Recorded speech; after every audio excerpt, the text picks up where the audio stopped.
Hello, guys. What is up? It is me, Rahul here, along with Kevin. Today we are back with the Number by Number podcast episode. I ep episode something. What is it? Episode 72. Um, Was it and this 73? No. 72. Yeah, Okay.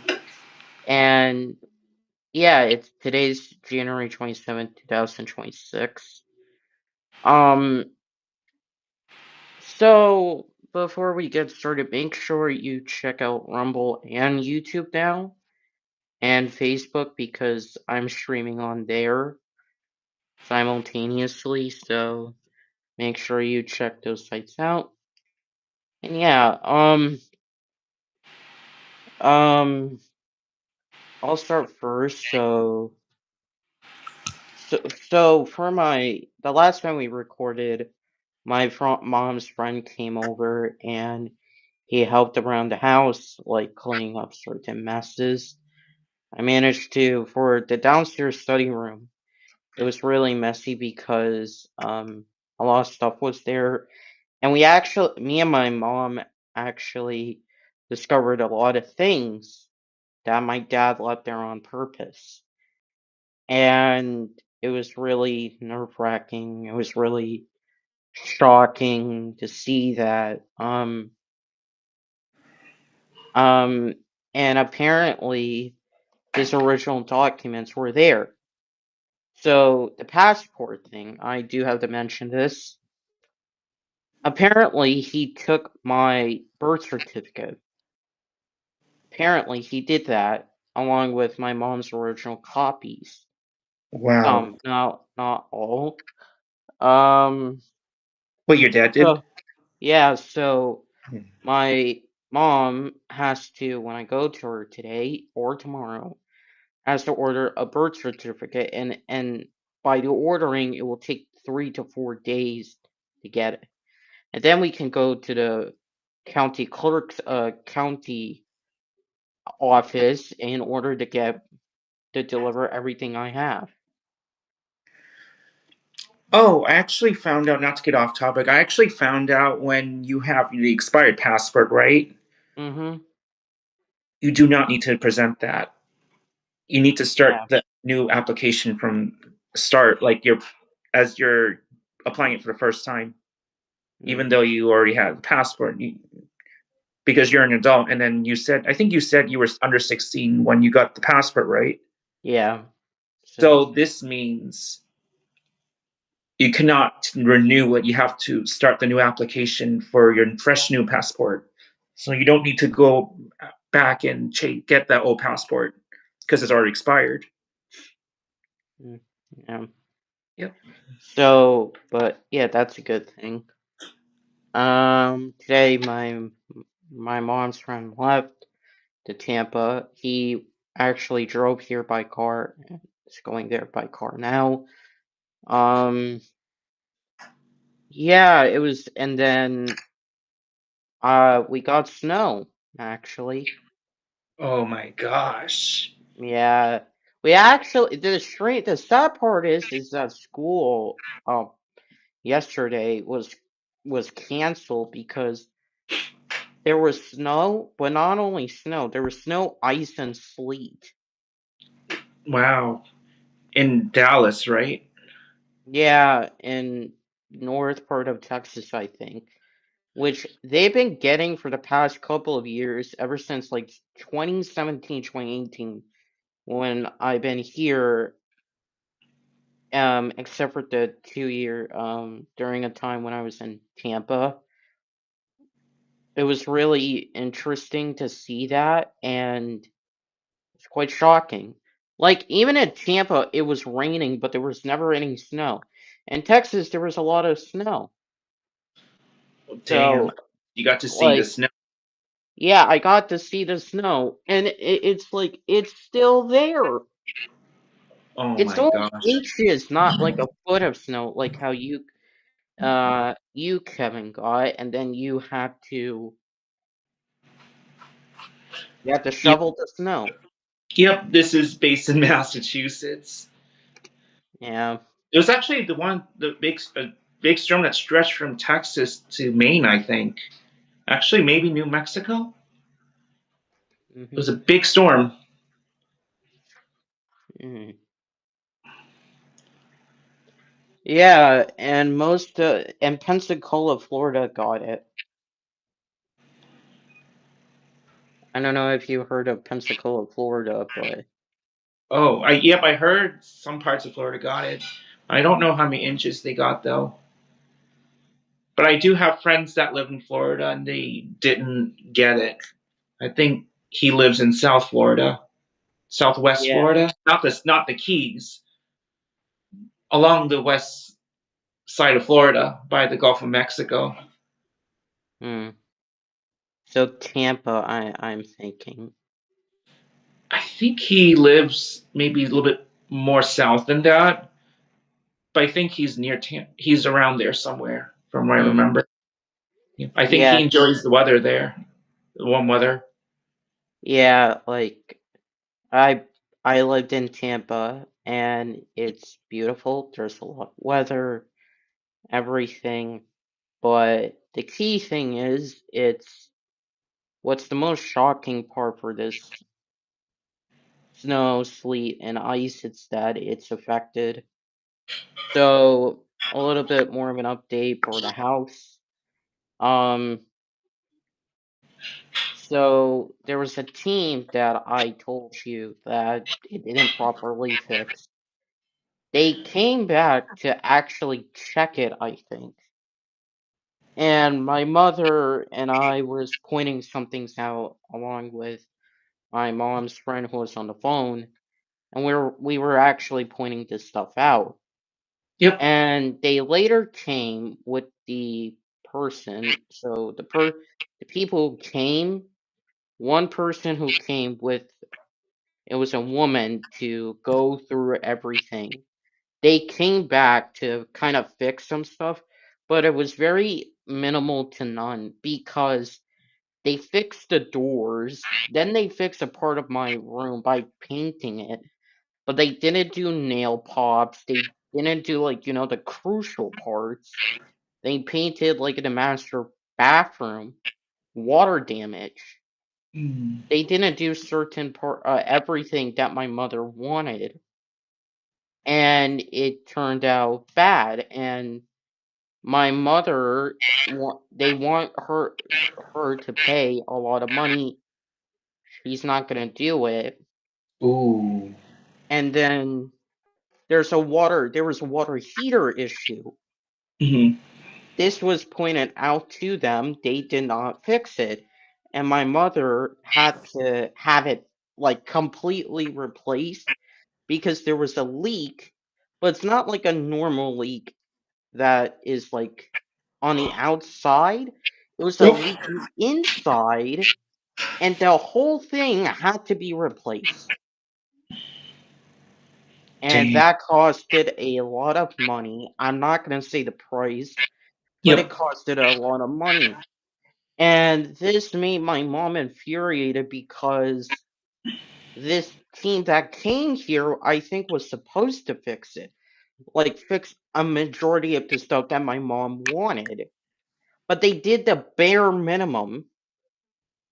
And, like, for the smoke detectors, the smoke detectors, which is in my room right now, it's not a dual mode carbon dioxide and carbon monoxide. Most of the smoke detectors that were replaced are are single mode, not dual mode. Did you need the dual mode? I think my mom requested, The dual one? yeah, because I don't know if it's by Texas code or Texas law, Mm-hmm. but it's single mode and it looks really ugly. Mm. Is not working effectively? It works, but it's not what my mom wanted. Mm.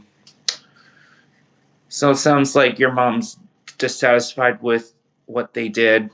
Yeah, she's dissatisfied. I'm not gonna name the team people. I'll Yeah. tell you off air. Yeah. But Even though they did the service, right? They did the it was service, very minimal. That's the right? problem. It was Yeah. very minimal. My mom Mhm. got pissed off. I ended up having at times had to point out some corrections. Like for example, the front door was in it. I'm not gonna go through everything because Mhm. Yeah. it would take a lot of time. But Yeah. I'm gonna give an example. The front door was an issue. So, and there was a door in the master bedroom that was also an issue because the master bedroom door leads to a porch outside in the backyard. I pointed it out so many times that the door wasn't aligned properly. Hmm. That was the main issue. Yep. They did not fix it, and then they fixed it the last time they came here, which I don't know if it will be the last time.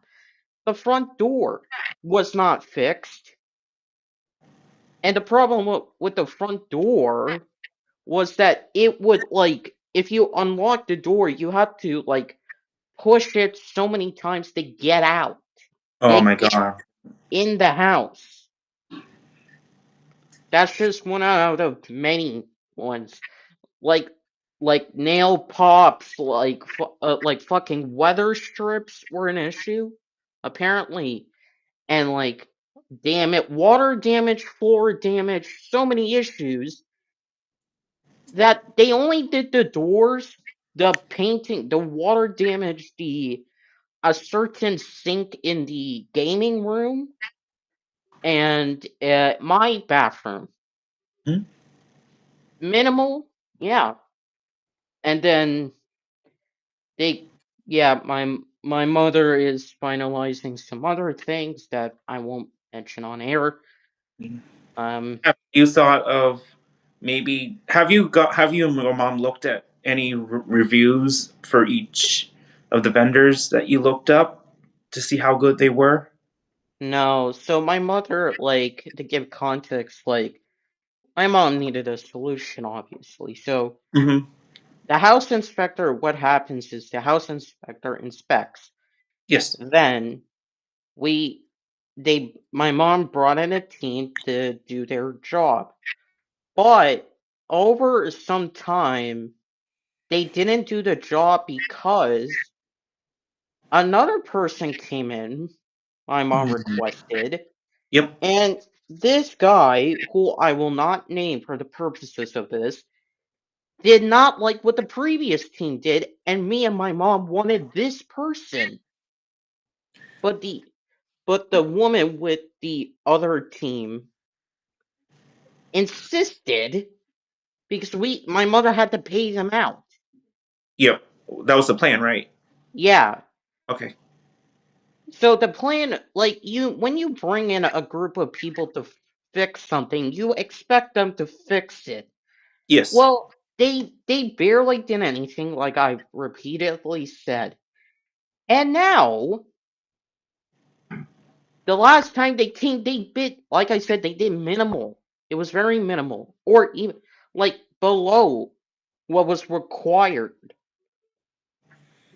So now my mother is having to fight against a certain woman and a group again because of what was not done and having to pay more than what was required. Oh my gosh. A lot of changes going on. I think I've learned this in court shows before. It's they should have a contract saying, "Oh, I agreed to this price," and then at least you and that person can abide the agreement by the Well, contract. well, the thing is that they're considered contractors to a company that my mother talks to. Did they bring the form outlining what they're going to do and not do? Yeah, well, okay, I haven't seen it, so I don't know. Okay. Well, they talked about it, but I'm not gonna go like, so deep. Yeah, yeah, yeah. But they Did they just? talked about it. They Mhm. talked about it with my mother. They talked about it with my mother's friend.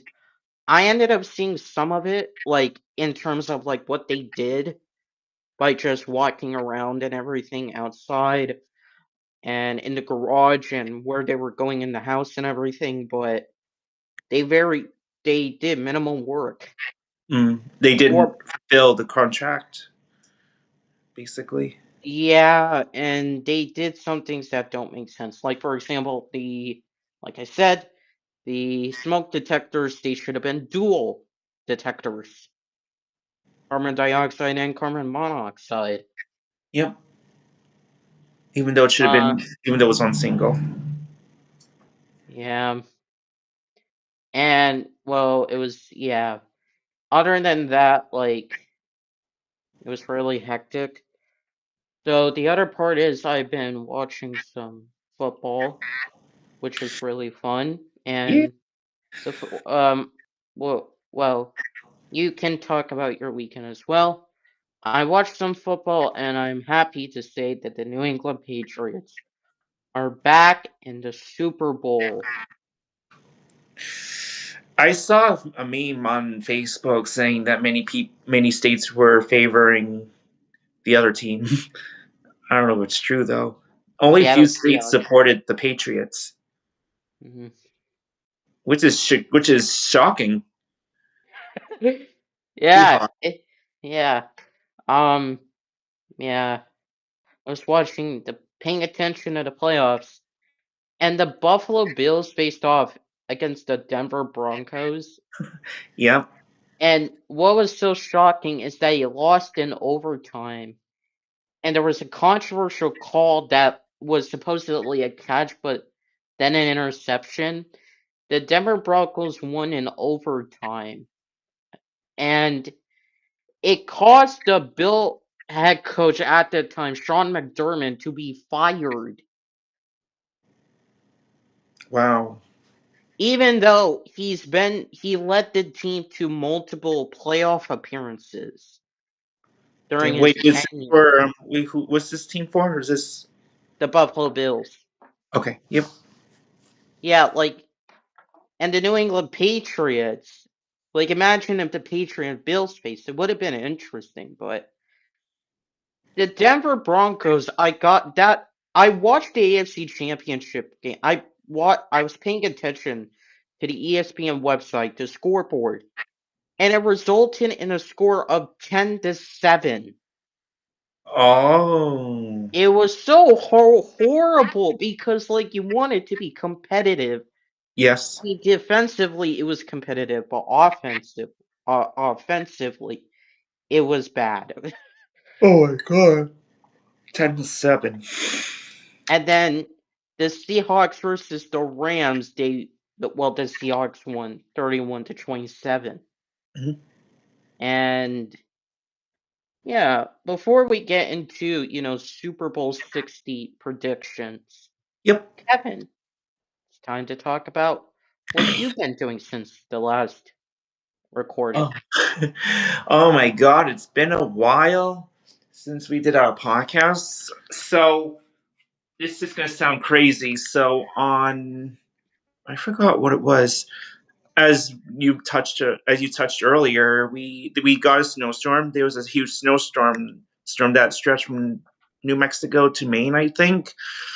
And it's kind of interesting because on Friday, actually on Thursday, when I was at work, there were talks to see if we could work remotely. But the thing was, we were never given. Most of us were never given laptops. We were only given PCs and the hard drive where we do our work. So on Friday, we found out maybe kind of like at the last minute. Well, it wasn't really last minute, but toward midday, that we were allowed to take our PCs and our hard drives home from the office. And it took me. I had two laptops. I had to bring two monitors home, and it was a lot to put in the bag to bring home.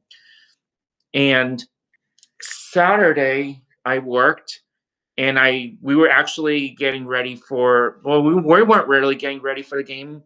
We had a lot of Patriots football balloons all over the store, and Really? there's yes. So on Saturday before the game, the florist at the store I work at, she was trying to sell the football balloons and the helmet balloons to honor the Patriots game. I don't think she watches sports, but she knows that the sports is coming. And a lot of customers that I rang with said, "Oh, are you guys gonna watch a game?" I was like, "I would love to watch a game." And it was really, and I was also busy during the afternoon too because of the storm, because of the potential storm that was happening on Sunday. But towards the night, I was actually surprised it was pretty quiet. And so when I got home, I kept looking at the weather, predicting like how many inches of snow we're actually going to get. Then Sunday, I chilled at home and I did clean up for a bit, and I went out and went food shopping. And at one point, I actually saw my former employee, my former coworker at my second job, actually. And I've known him off and on for almost 10 years, actually. And we used to work together. And then he was saying, "Oh, well, are you guys going to watch a football game tonight?" And I didn't watch the football game because on Sunday I made plans to fix my bed, which is actually right behind me. And Wow. yeah, it's not done Oh. yet. It's a lot of pieces to work on. And I was Mhm. just so fascinated in putting the pieces together. Then Monday, I actually work remotely from, and we obviously got like, I think at least 2 feet of snow. So Sunday night, actually, I forgot to mention this. Sunday night, when we got home, we shoveled late. So because we didn't want to shovel all at once. Then yesterday, I worked remotely. And once I finished working remotely, I went outside and continued shoveling. And I was trying to put the bed pieces together, but I'm actually not done yet. And I'm hoping by tomorrow or for the rest of the week to put the bed together. Then today I went to work. The roads were pretty bad, were pretty slushy in the morning. And by the time I left work, I remembered that the snow was somehow melting. There was still a pile of snow on the side of the highway, though. But it looked so nasty. I should have brought boots with me, actually. And when I got to the office today, it was maybe half the contractors were out. I think most of them were working home. But I saw a few of my best coworker and I were in the office, and we talked about our weekends, and we were also setting up the PCs and the hard drive because it wasn't really our policy to work home, but because of the snowy conditions, we were able to bring it home. Mm. So yeah, it was a really interesting week, and I actually spoke with one of my high school friends, Shanae, this past weekend. She's doing pretty well, and yeah, and she hopes to spend time and maybe have lunch or dinner at some point this year. We've just been so busy. We just have our busy schedules. Yeah. So yeah, that was my past couple of weeks.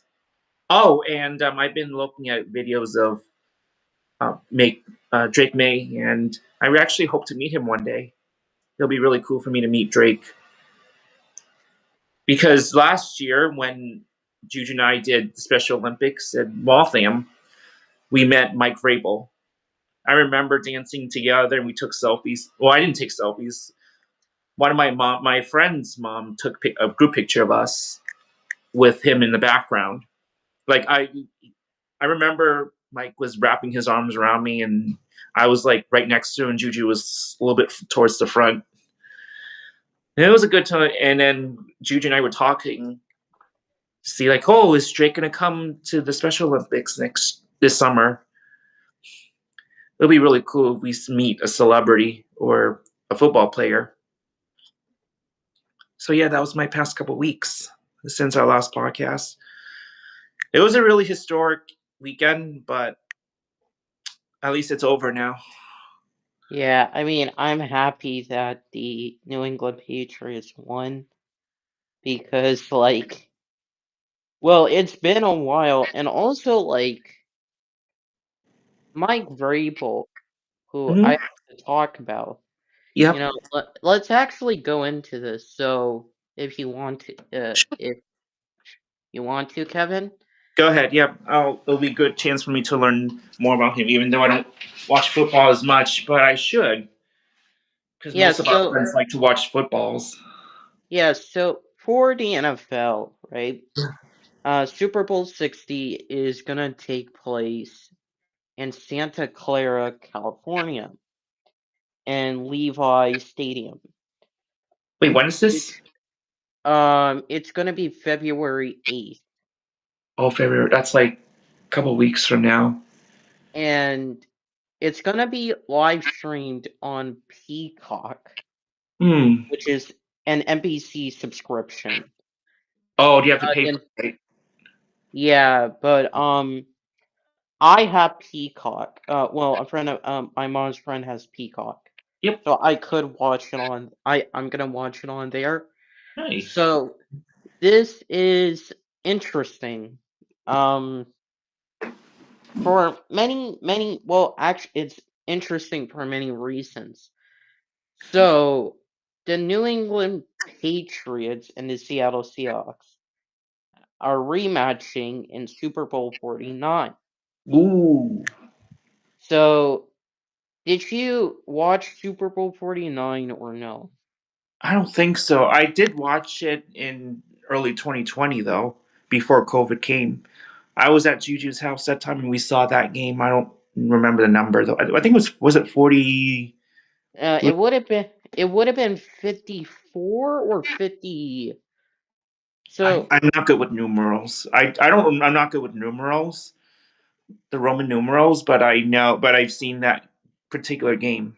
I was actually watching it with Juju and Gabe and Alex actually. Juju invited me to watch a game, and I remember we were eating spicy chicken tenders. We got food from KFC, and then we watched a game.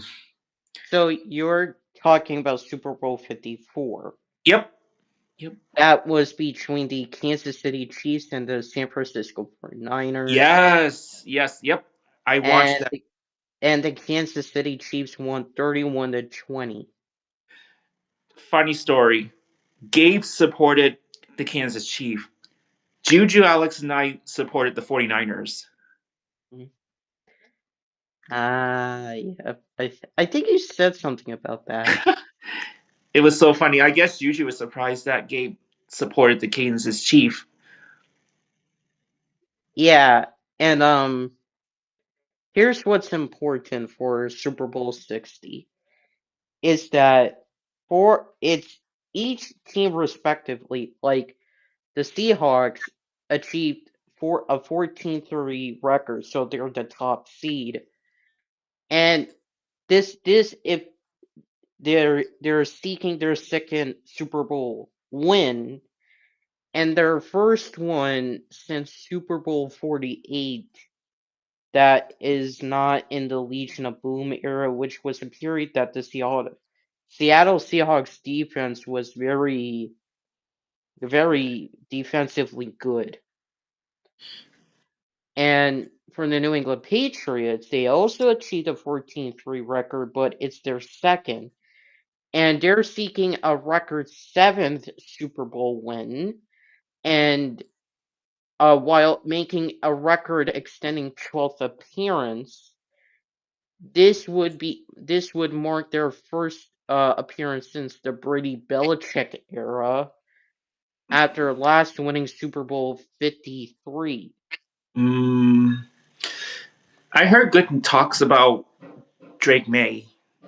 A Mm. lot. I heard a lot of people like Drake May, and I've seen videos. I didn't watch the game. I should have watched the game, but I saw him like kind of like taking initiative to like kind of like leading. You know, he's very Yeah. like outgoing. He's very enthusiastic. Yeah, so and this is a rematch of Super Bowl 49.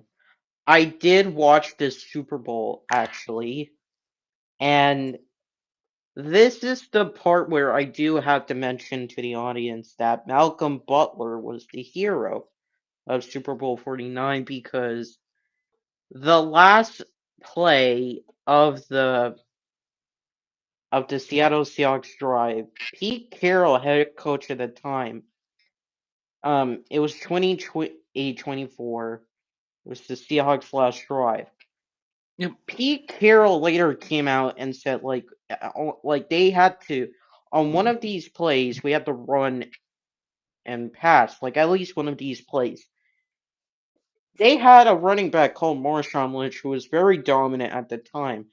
And a lot of people thought that Marshawn Lynch would run the ball simply to get a touchdown. But Yep. then they passed, which was an issue because it's such a perplexing call that Malcolm Butler got the game clutching interception. And to this day, that call is the most debated call to this day.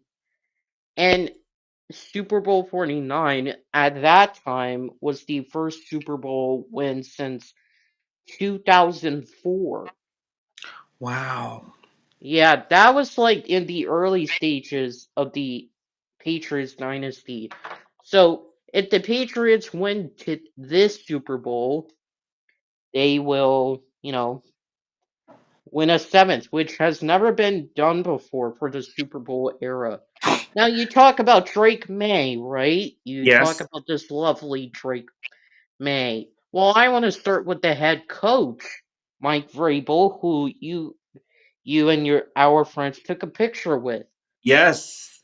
It was so much fun. Well, so Mike Vrabel was actually a guy who played for the New England Patriots Oh yeah. at one point in his career, Yep. from Was it? 2001 to 2008. Yep. And he mostly played linebacker, but he also catched touchdowns from Tom Brady. He was a linebacker but played tight end at times. He played for the Pittsburgh Steelers, New England Patriots, and the Kansas City Chiefs.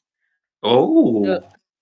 so he was a Pro Bowler and All Pro back in 2007, back when the Patriots went undefeated and then lost in the Super Bowl. So he is actually inducted in the New England Patriots Hall of Fame. And after his career was over, he went to Ohio State, then Houston, then he went to Tennessee. He was a head coach, and then they partially parted ways, and then went to Cleveland. Then he is now in New England. Yep. And back in 2021, he was NFL Coach of the Year, and in 2025, he's an AFC champion. Now, the interesting thing for him is, if he wins this Super Bowl, he will be the first player and coach to win a Super Bowl. Oh. Oh. Wow. And for the same team. For the same team. He won a Super Bowl with the New England Patriots. He might win a Super Bowl as a coach for the New England Patriots. Yep. That would be awesome to me.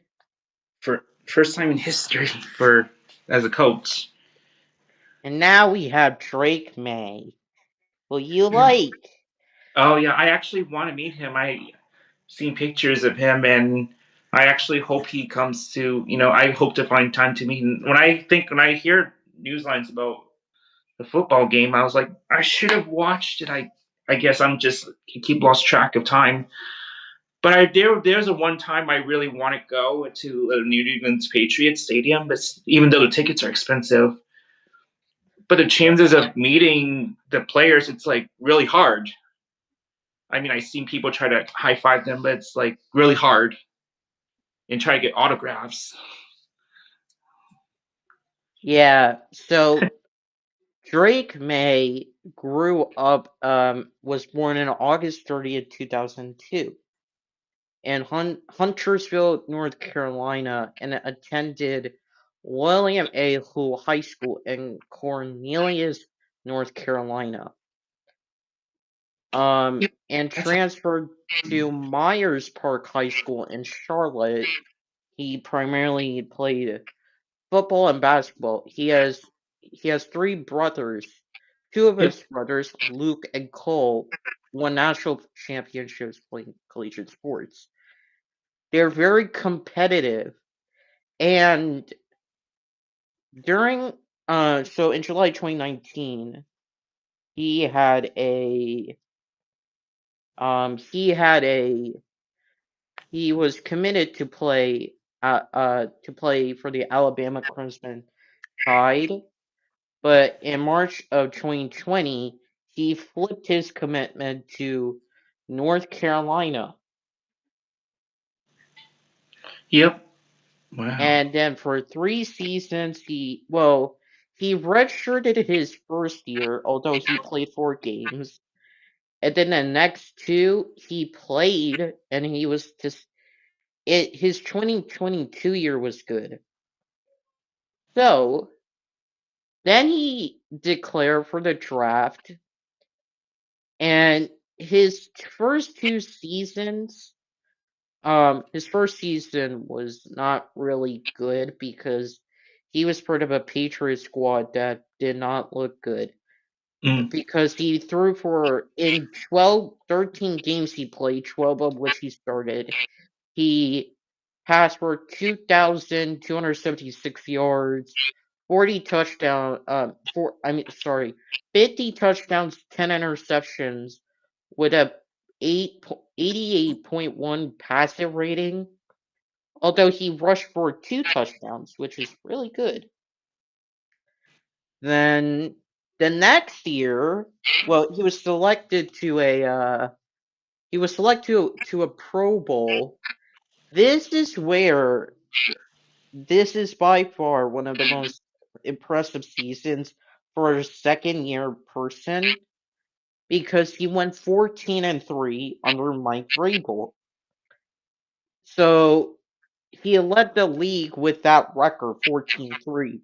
Then he led the league in passing percentage with a 72% passing percentage. He also led the league for yards per passing attempt, 0.89.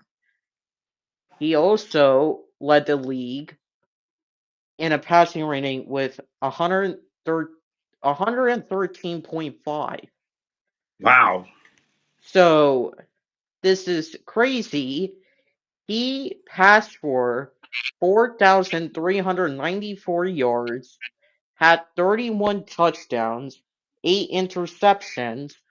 Not only that, he had 103 rushing attempts, 450 rushing yards, and 4 touchdowns.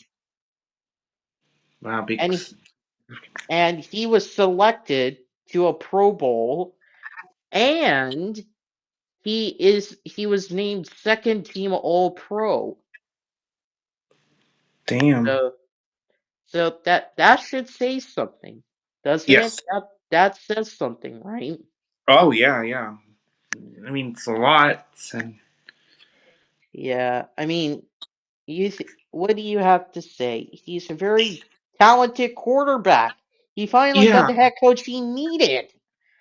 Yes. Oh my God. So I've seen videos of him. He was actually, I think, either Massachusetts or New Hampshire.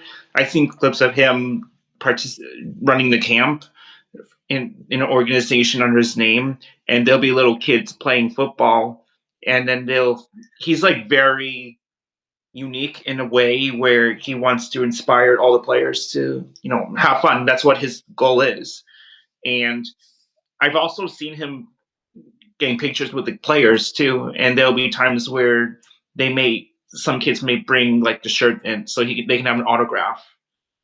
So it's just that nice touching moment for the kids to experience while interacting with one of the famous players for the Patriots. And it's it's like if I kind of wish I for that moment to come back, because it would be really cool to actually for myself to experience meeting another famous player, having the luxury to really ask a lot of good questions, and also just get some vibe of actually meeting them in person and speaking to the person at the same time, and then enjoying the nice moments.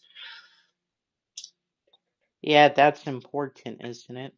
Yeah, you want to Um, like as a coach, as a player, you want to bring good things back to the community. Like you want them to remember the nice, touching moments.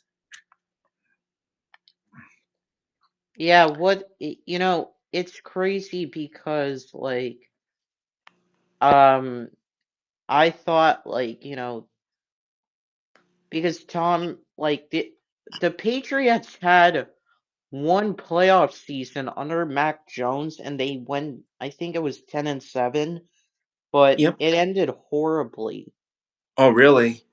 Yeah, but yeah, that was the time where I think a lot of people knew that Bill Belichick was gonna leave New England, and at the end of the season, he did.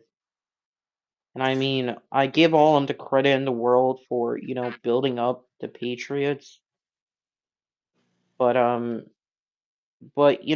his time ended. Especially with all the players leaving, and then there'll be maybe there can be new players for the same team that can bring unique talents, right? I mean, they're Yeah, doing the same thing. It's just maybe they're bringing unique personalities to really diversify the team. You yeah, know, just I mean, respect is very important, important. Yeah. very important. But it's like you want to create this vibe of how can you actually work together without being. I mean, there'll be times where people will have to like sit down and talk over, but it's like how can you actually earn respect, and how do you treat people with respect? So even if you're playing against the opponents, right? If you win, it's like you gotta show good sportsmanship, because if you do that, then what if they want to join your team? Hmm, that's a good point. Now, let's move on to the Seahawks. This is very interesting from the time where they made it to the Super Bowl back in Super Bowl 48 and 49. Yep. So their head coach is Mike McDonald, not McDonald, McDonald. Yep. So don't make any McDonald jokes. Well, you can, but it's weird. I know. Yeah. So he actually is a Bostonian, Really? but he attended. So he was born on June 26th, 1987, in Boston, Massachusetts. But he was raised in Georgia, where he attended Centennial High School in Roswell, Georgia, where he played baseball and football. I think he had a career for the school, but he suffered a lot of injuries where he couldn't have a proper career, sadly. He then attended the University of Georgia and he coached at Cedar. His first coaching was in Athens, Georgia, at Cedar Shoals High School. Um, while he was attending Georgia. Then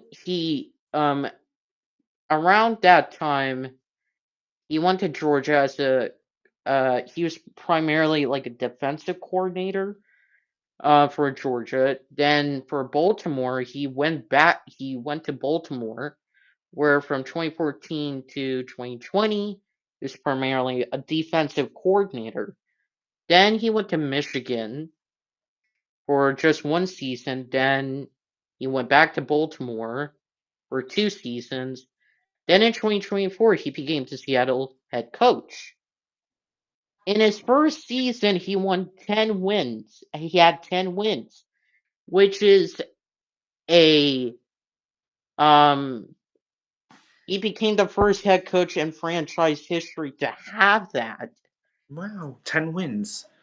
But they missed the playoffs because, well, there's okay, let me check. So they missed the playoffs because it was a tiebreaker with the Los Angeles Rams.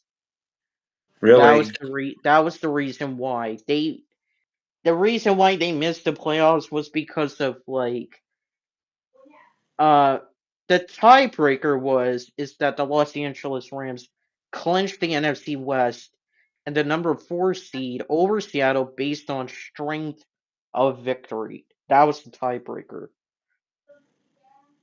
So that's your head coach, and then he won 14 wins and 3 losses this season.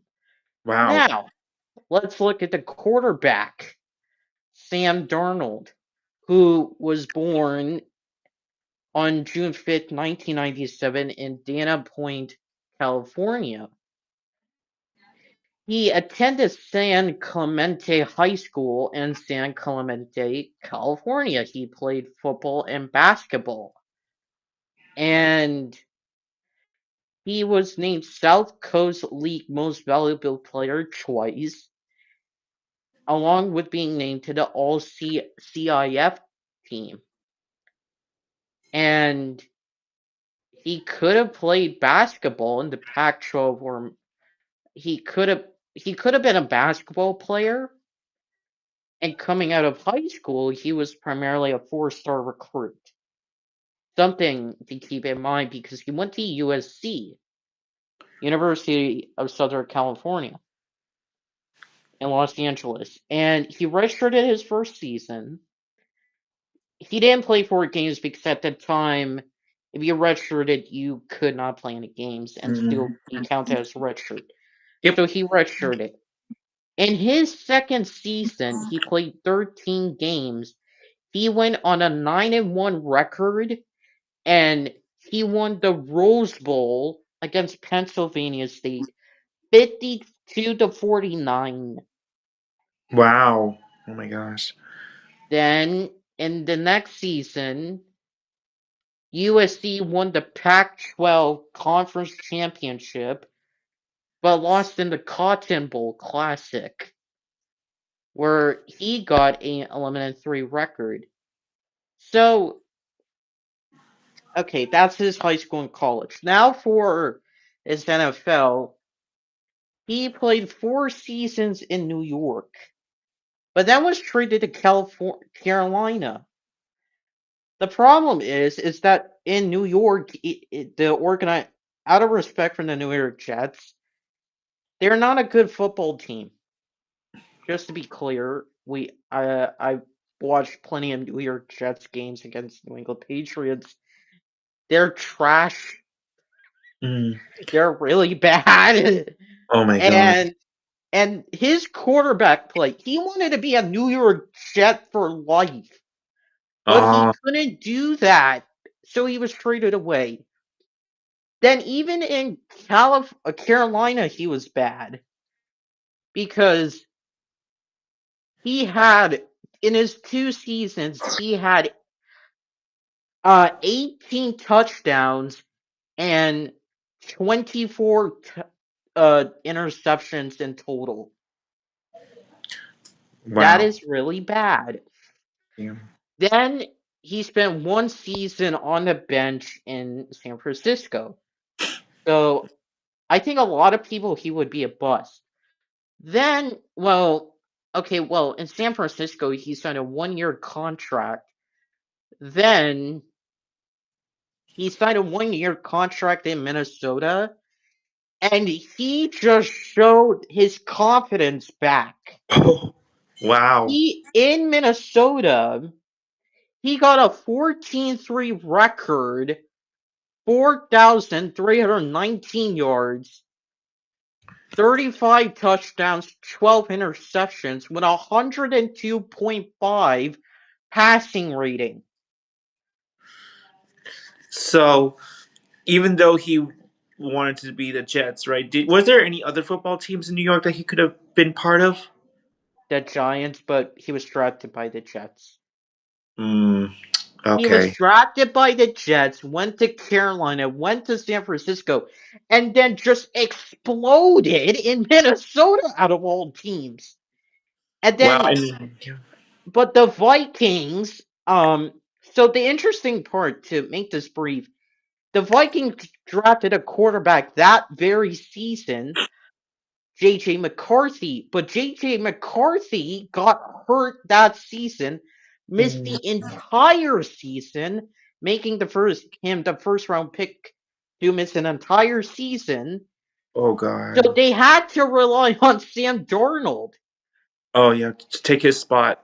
Yeah, so the Vikings didn't resign him. So Sam Darnold signed a contract with Seattle after they let Geno Smith go, who had a resurgence in Seattle in a way.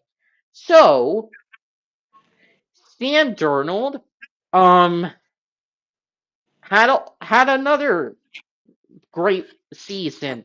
He went 14-3. He passed for 4,048 yards. He had he had 25 touchdowns with 14 interceptions, with a passing rating of 99.1. Wow. I mean, it's a long journey, like especially for him from being, what from New York on to all the way to Minnesota. Must have been a huge transition with Yeah, a lot with a I lot of think like yeah, but I want your take. Like, it seems kind of impressive for Sam Darnold yes. because I think a lot of people thought he was gonna be a bust, but then when he went to Minnesota, he completely got his confidence back. Hmm.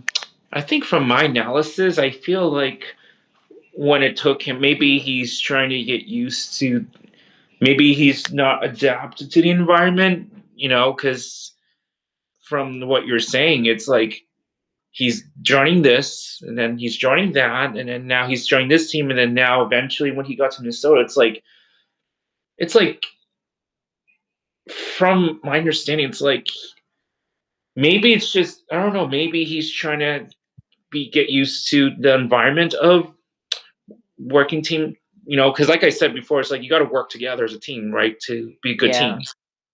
but Do you think? also, not to cut. I want to say this: you need a right head coach and the right team. Yes.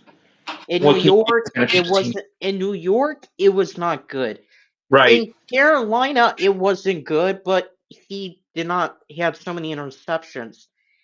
In San Francisco, he was on the bench. When he arrived in Minnesota, he had the right coach and the right players. That should say something.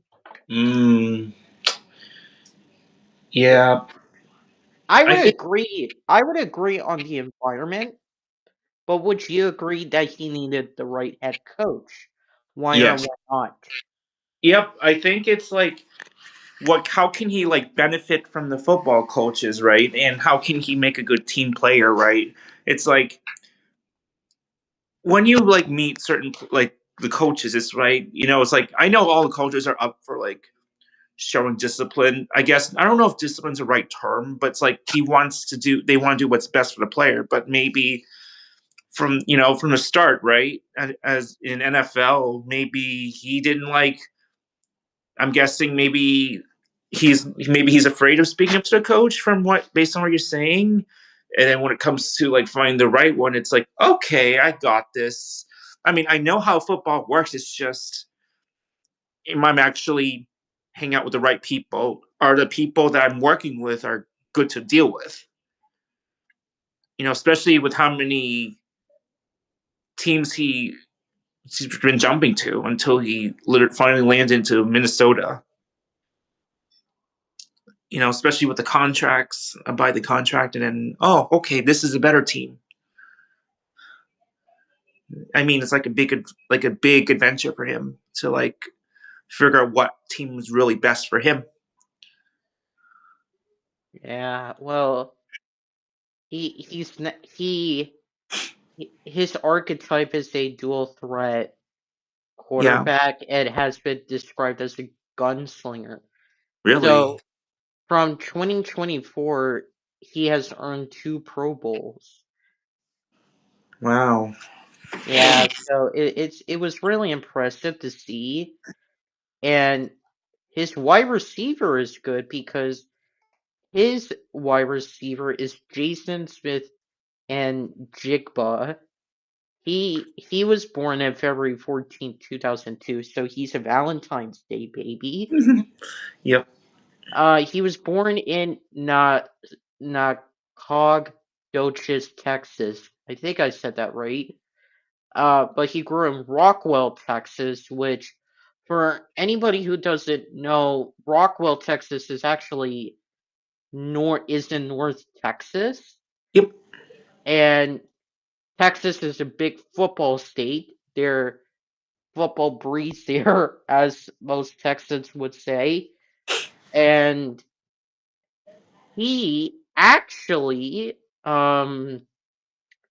well, he actually was the top player in the Dallas Fort Worth complex. He was in the 2019 All American Bowl. Um, well, again, to keep this brief, he played in Ohio State Buckeyes. His main season was in 2021, where he had in an FBS bowl game, he broke the record for most receiving yards with 347. Yeah, and he won. He was Rose Bowl offensive MVP, but his best season was in this year because he had 1,793 yards and 10 touchdowns with 119 receptions. So again, well, because like this receiver was really good, so this is what you get. He must be disciplining himself, especially Yeah. with the team says he's been jumping in and out of. And then when he finally reached out, maybe Minnesota must have influenced him to like, I don't know if it's about like being himself. I mean, I'm just trying to make analysis here. Are you saying for Sam Darnold or Jason Smith? Sanderno. Sanderno. Oh yeah. But like that's the thing for this wide receiver. Like that one wide receiver I said is really crucial. But he also had Ashid Khalil Shahid, who was actually originally a New Orleans Saint, but became a Seattle Seahawks through a trade. And he was born, he was born on August 31st, 1998 in Phoenix, Arizona. He went to an unknown, like a very small divisional, like program in Utah, Hmm. in Weber State, Yep. which is located in like Ogden. And this is the crazy part about him is that he is like one of the best special kick returners and punt returners because and also he does rushing and receiving. He like had a kick return this year for the Seattle Seahawks that was 100 yards, Wow. and he had a punt return which was 58. So Damn. he has been majority wise like a punt return guy, and then when Seattle got him, it easily worked. So they got like it was like they stacked up with good wide receivers. and they wanted to rebuild the season like a well-rounded like offense, defense, special teams.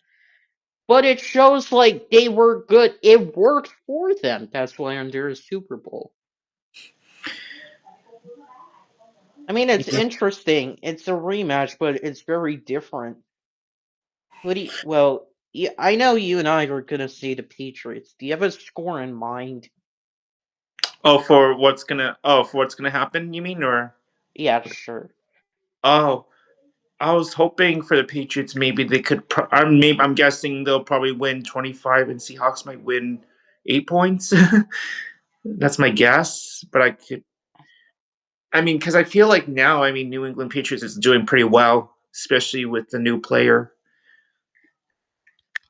and the new Okay. coach.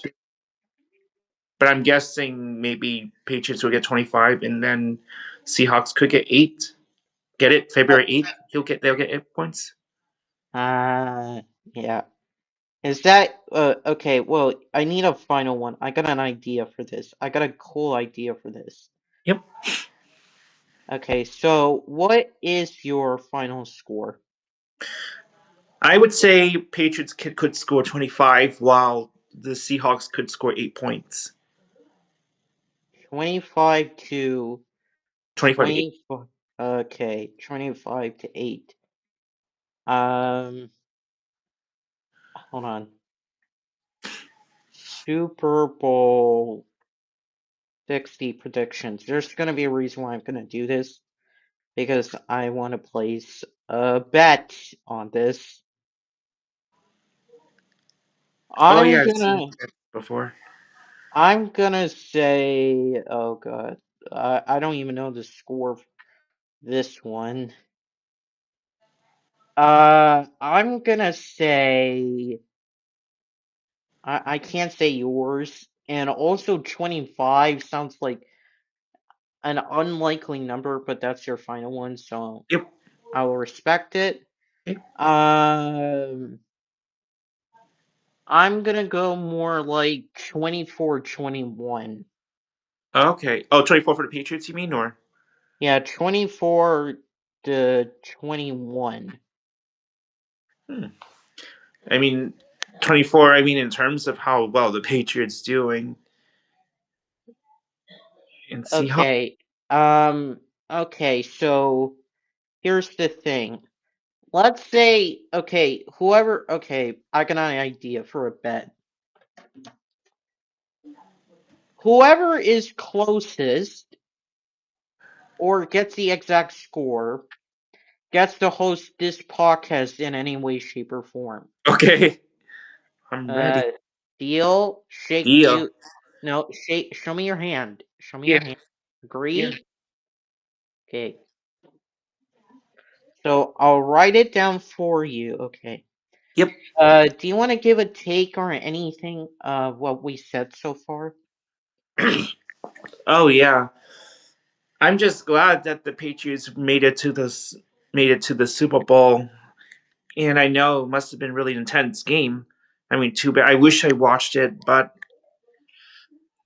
I kind of knew at the very get go that the Patriots will win something, especially when they traveled to Colorado playing against the Texans. I mean, even though you're in Texas, but I'm glad that the Patriots won. Not to offend the Texans, You mean but I Seahawks? You mean Seahawks? yep, Seahawks, yep. The person gets uh gets to host the podcast. Okay. Yeah, and I'm happy. Who do you think will win? Oh, I know the Patriots. That's what we both want. Yes. Now, if the Seahawks lose, this prediction is not going to work well. Hmm. So yep. So we're focusing on two particular teams. Well, Or since we said the Patriots win and that's the final, then it's the final. yep. Okay, Oh, well, so yes, games. yeah, it's interesting. Well, oh, so you're fixing your bed, just out of curiosity. You're Yes, fixing your bed. Where have you been sleeping? I've been sleeping. I actually been sleeping in my sister's room. She doesn't use that room, and I had to move. And I had to find some way to sleep, so I had to share. Had to use that bed. That's actually a good question. The bed I actually have is 15 years old. Why did you want to replace your bed? The bed was actually unstable, and I knew I could be at risk of falling. And I kind of noticed maybe early, couple years ago, the back part of the bed's loose. And so when I took the bed apart, I noticed that the screws were loose, indicating that it's time for the bed to go. So I had to take apart the bed, and it was really easy to take the bed apart. Yet it was so dusty. I had to I had to clean up the room, and then that's how I was able to assemble the new bed. It's a lot of work, but it's gonna be at least new bed. We like to have a new bed, just nice way to like fresh start. And I had to get rid of the things in my room, so my room's kind of like somehow clean, but it still definitely needs a lot of touching. Yeah, So, yeah. I mean, it's really interesting, so it's quite cool. Um, the next one. Well, because we talked about the Super Bowl, yep, I mean, we have to talk about what I'm very proud of. I think I was telling you last podcast. It's the 2025 Indiana Hoosiers, that Indiana. football school, which Yep, is in um, Bloomington, Indiana.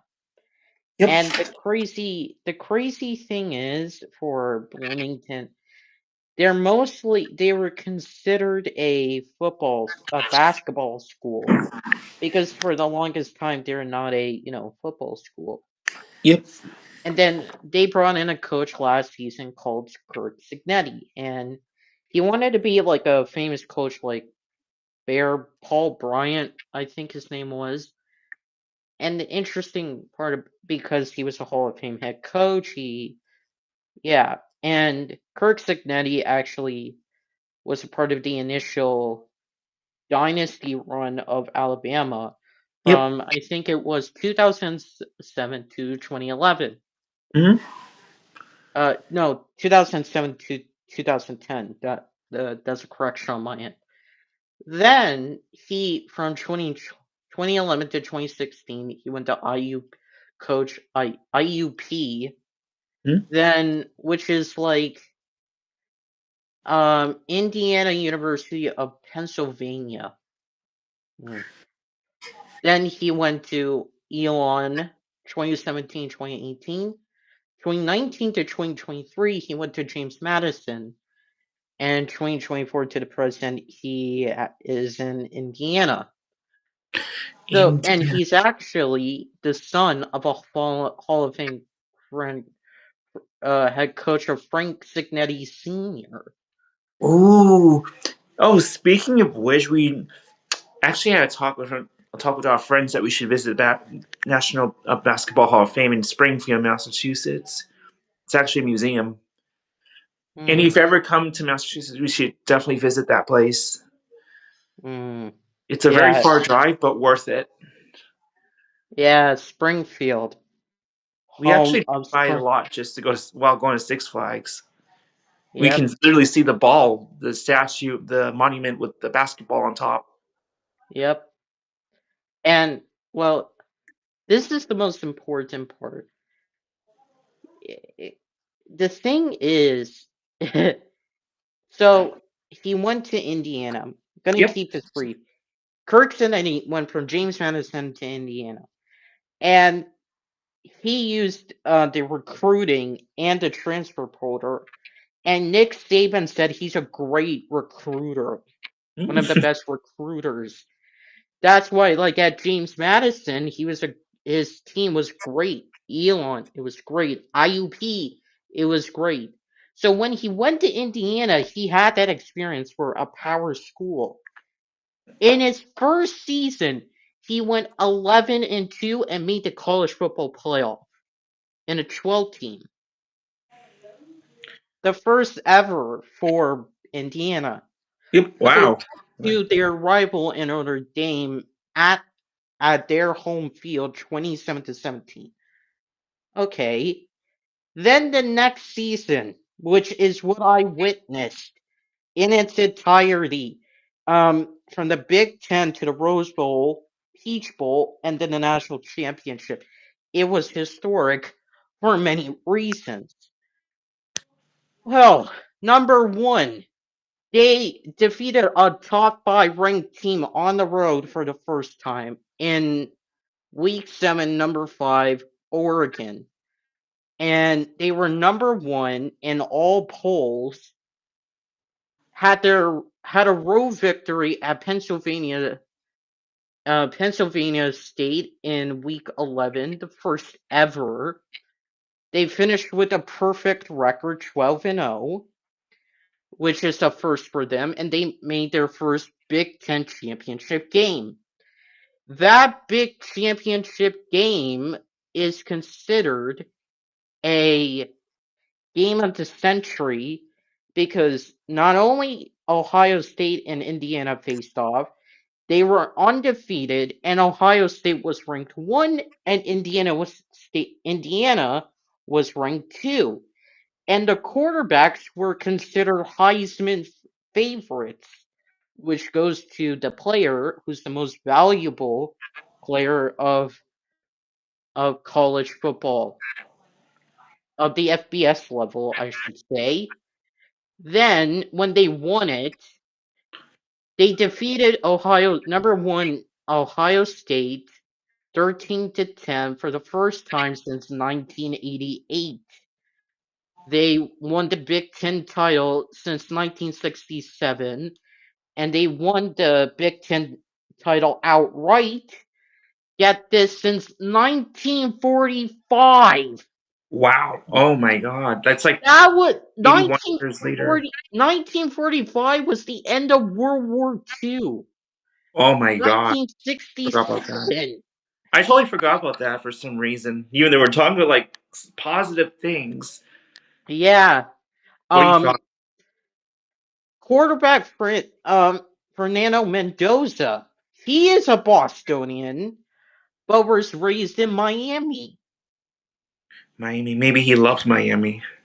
Yeah, he actually is of Cuban descent. Hmm. And to be very clear, he originally committed to Yale, but flipped his commitment to California. Then in California, he redshirted his first year. Then the year he then went into transfer portal. Yep. He committed to Indiana. He And is that's the where he is now, right? what? And that's where he's at now, Indiana. Well, he's declaring for the NFL draft. Yep. Yep. He is the first Indiana Hoosier to win the Heisman Trophy. Oh wow. Trophy. Um, this Indiana team was the first one since to finish the regular season, and the only one to do so without tying a game after ties were abolished after the 1995 season because overtime was abolished. Yep. So the Big Ten championship game had a record-breaking 18.3 million followers. Wow. That's a big number. Yes. Indiana. Now for the Rose Bowl. It was their first Rose Bowl, second Rose Bowl appearance and the first one since 1967. They defeated number 9 Alabama 38-3. Yep, for their first ever victory. It's their first ever bowl victory since the 1991 Copper Bowl. Yes, I said that, Copper Bowl. Oh, that's what you're trying to figure out how to say. Well, no, because it's like that's a weird name. Yeah. That's why. You said it was in North Texas, right? Um, and Rose Bowl. Well, the Rose Bowl is in California, Oh. Pasadena. Yeah. Yeah. Oh, okay, cool. Then they advanced to the Peach Bowl against Oregon in a rematch where they were at that time ranked 5. So they defeated Oregon, uh get this, 56-22, and Fernando Mendoza threw 5 touchdowns. Five. Big number. Yep, That's a lucky yep, number. Love that number. yeah. Then they made it to the national championship. Miami, it was their 100th season. It was Big it, 100. they were ranked 10th. They were going into the game 13-2, so they were like an at-large bid. Yep. They defeated the Miami Hurricanes 27-21, and the ending was a game-winning interception that sealed it.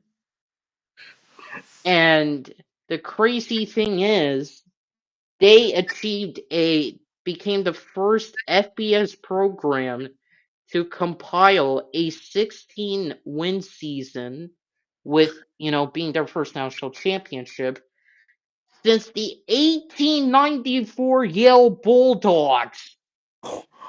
1894. Yeah, but the issue with that team was at that time college football wasn't regulated. So 1894. Yale, the reason why they got their record was that they were essentially from September 29th to November 14th. They were like playing every single week. Oh, maybe they're. Yeah, maybe that's why they're So advanced. that national championship is not compared to Indiana's. Yep. They both had the same number of wins, but it's a different time period.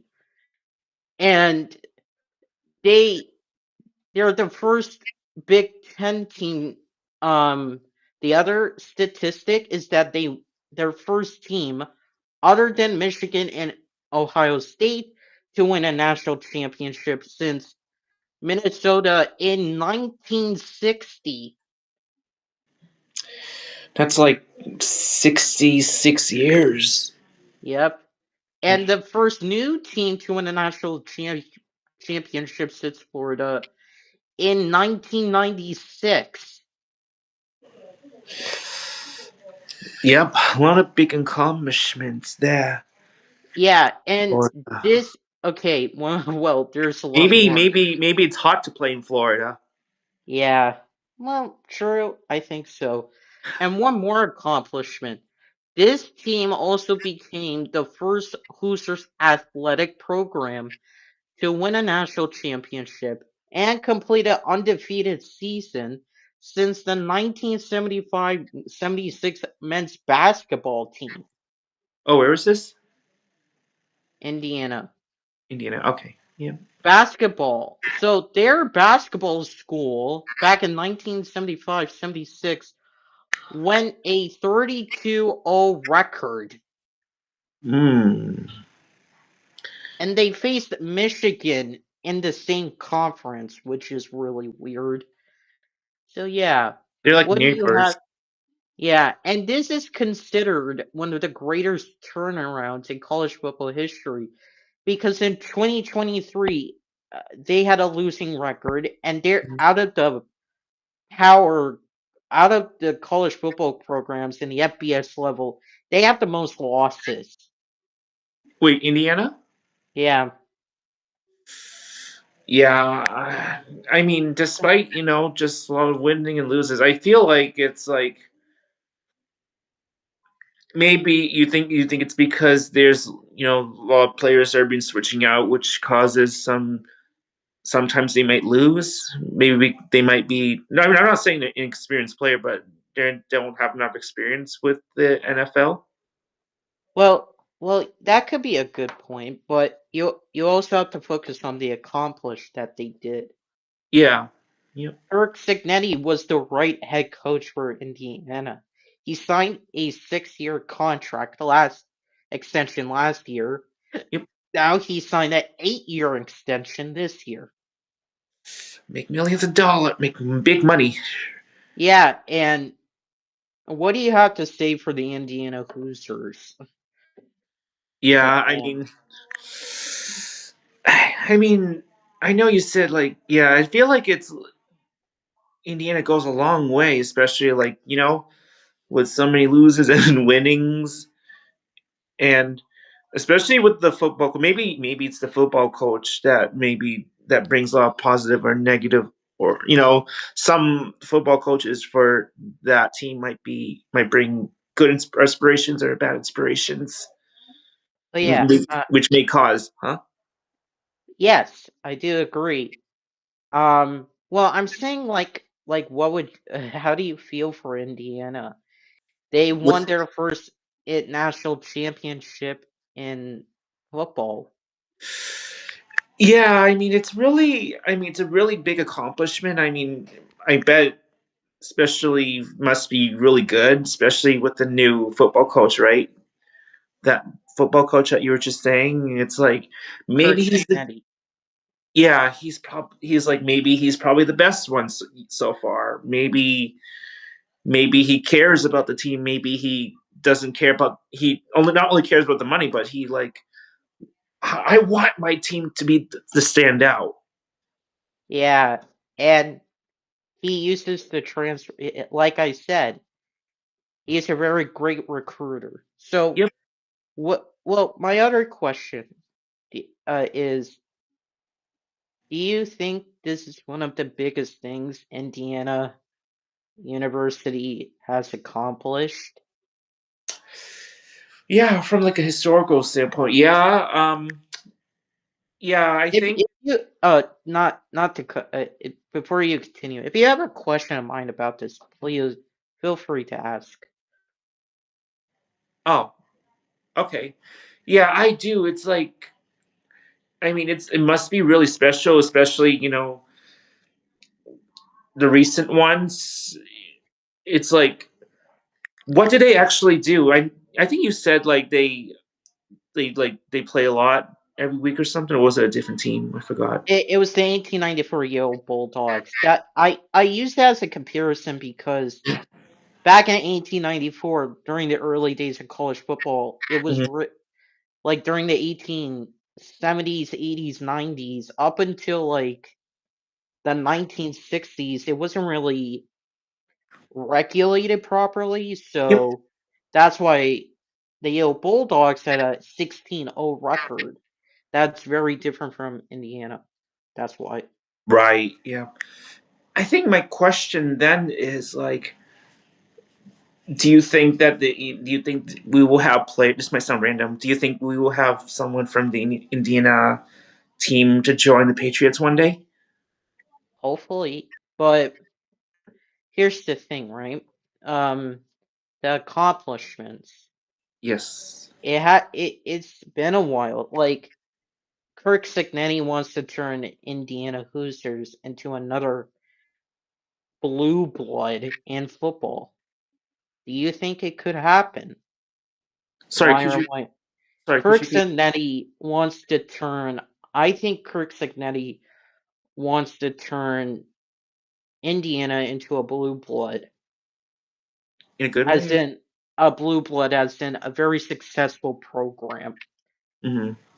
Do you think it could happen? Why or why not? Yeah, I honestly do. I think it's probably because, since with the recent accomplishment that Indiana has been doing, maybe might be a chance to really see like what are there ways to like strengthen the team, right? Especially with the recent accomplishments, and how can we actually create a good environment and continue the legacy, right? Especially, I mean, from what it sounds like to me, like they're putting the time seriously to work together in order to like make it to win strong. Yeah, I'm showing you right here. Oh, yep. Let me turn this screen. Yep. Yeah, so essentially some of the guys on the team were kind of like misfits. They were 2 stars, 3 stars, 4 stars from other programs that turned out to become stars. And then from this came from the transfer portal or from the team that Yep. did have a chance to do it on their previous school or on the Indiana Hoosiers in previous seasons, but Rick Kirk Signetti came in for 2024, 2025. They blossomed. They, exploded into great talent. Yep. So I'm just asking, like, what you see here, right? Oh, yep. What do I What do see? you make? What do you make of it? Like this school, this team. I mean, based on the discussion we had, right? Yeah,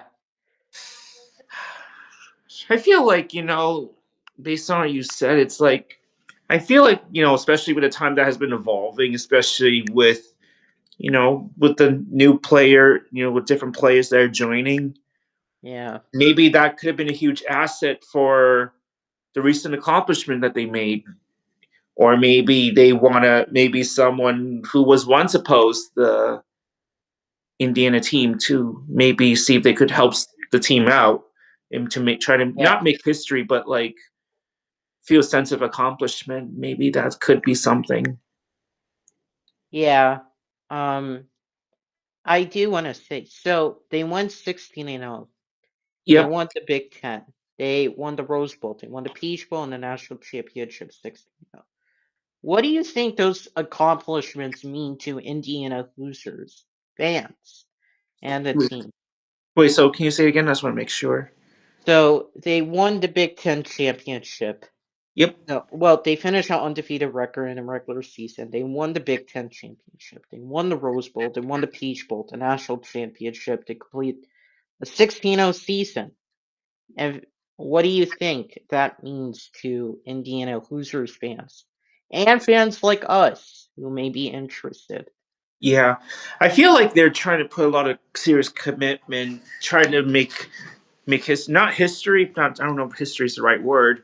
It's just that how can we find some way to discipline the players to actually make those accomplishments, right? Like I said, sometimes the new players from different team towns or maybe who live in this area may want to find some way to benefit the team, right? Yeah, Especially with the skills that they have, and then how can they transfer the skills to the Indiana Cruisers to Hoosier, actually win? Hoosier. Oh, Hooser. Okay, yep. Hooser, yep. To accomplish the game with the talents that they can transfer to with. Yeah. Are you saying this for the fans and the fans' perspective and like, Um, yeah, I could say. I mean, I was mostly talking about from the players' perspectives, but maybe for the fans, it's like they want to see. Maybe they're curious to see like how are they actually accomplishing the Hoosers actually accomplishing the wins, right? and for what for next season as well? Yes, And like they were playing like singing like "We Are the Champions" song. we are the champions. What if the Well, hold on. Hoosers play against the Patriots? Uh oh, that's a very interesting hypothetical.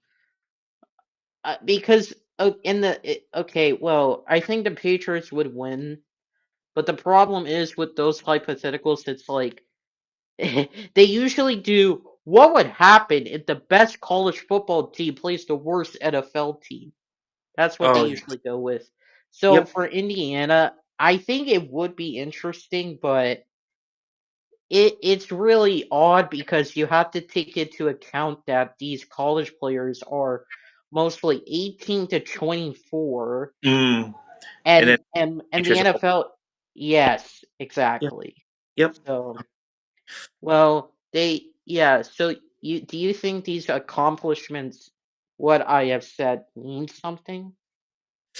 Absolutely, especially with that maybe it's a type of teamwork that enables the accomplishments to occur, and especially for the fans, it's like I bet the fans are waiting this long to actually see what the accomplishment is like. Yeah, Maybe it has to do with the new players. Maybe the same players might have to find somebody to discipline themselves to like yeah. actually do better. Yeah, you wanted to ask a question. You can go ahead. Oh, yeah. So as for this might sound random, this is going to sound out of blue, but have you actually met any of the college football players or the NFL players? Just out of curiosity. No. I mean, I met Tom Brady, but it was based on a story my mom said. Um, Did you actually like talk to him? No. no. But for Indiana, I have not met any of them, Would you but want to? I would actually like cuz I was paying attention to this. I think I was telling you past couple weeks that this is the most impressive uh team, one of the greatest turnarounds, and it's like I said, Kirk Signetti wants to turn it into like a blue blood. Hmm. So, yeah. Actually, sounds funny. Do you think they will play against the Boston College football? Because I know Boston College football is really a big sport.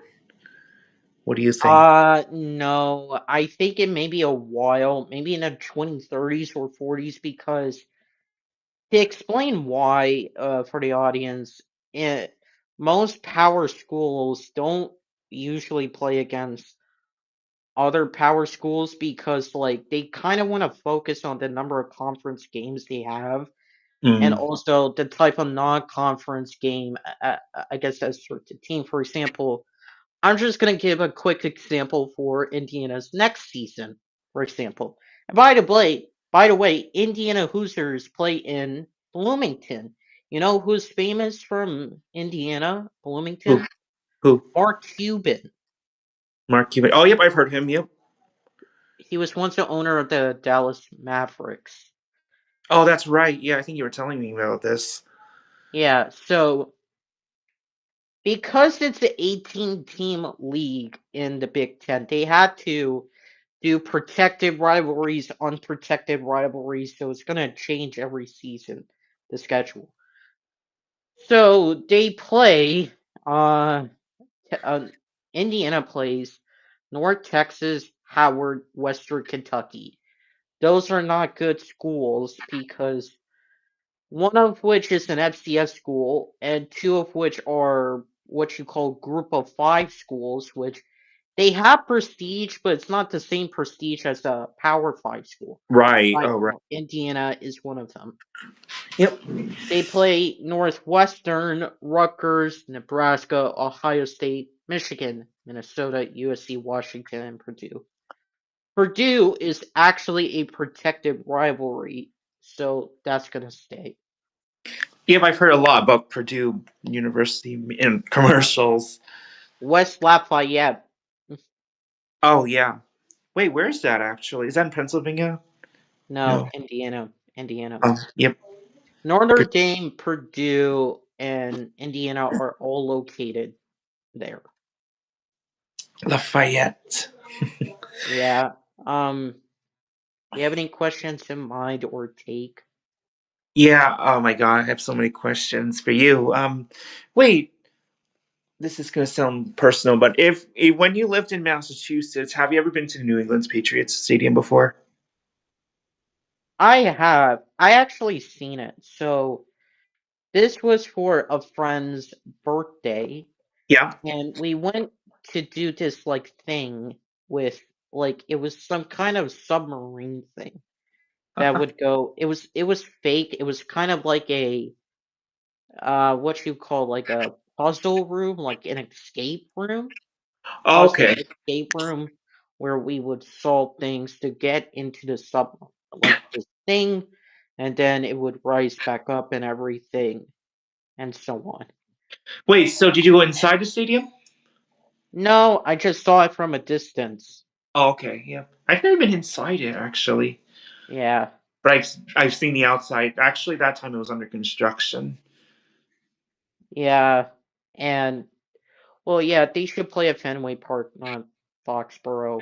It's so far. It's like Foxborough and Boston. I drive through Foxborough all the time, and it's like, I mean, it's far. Actually, not too far from the Interstate 95.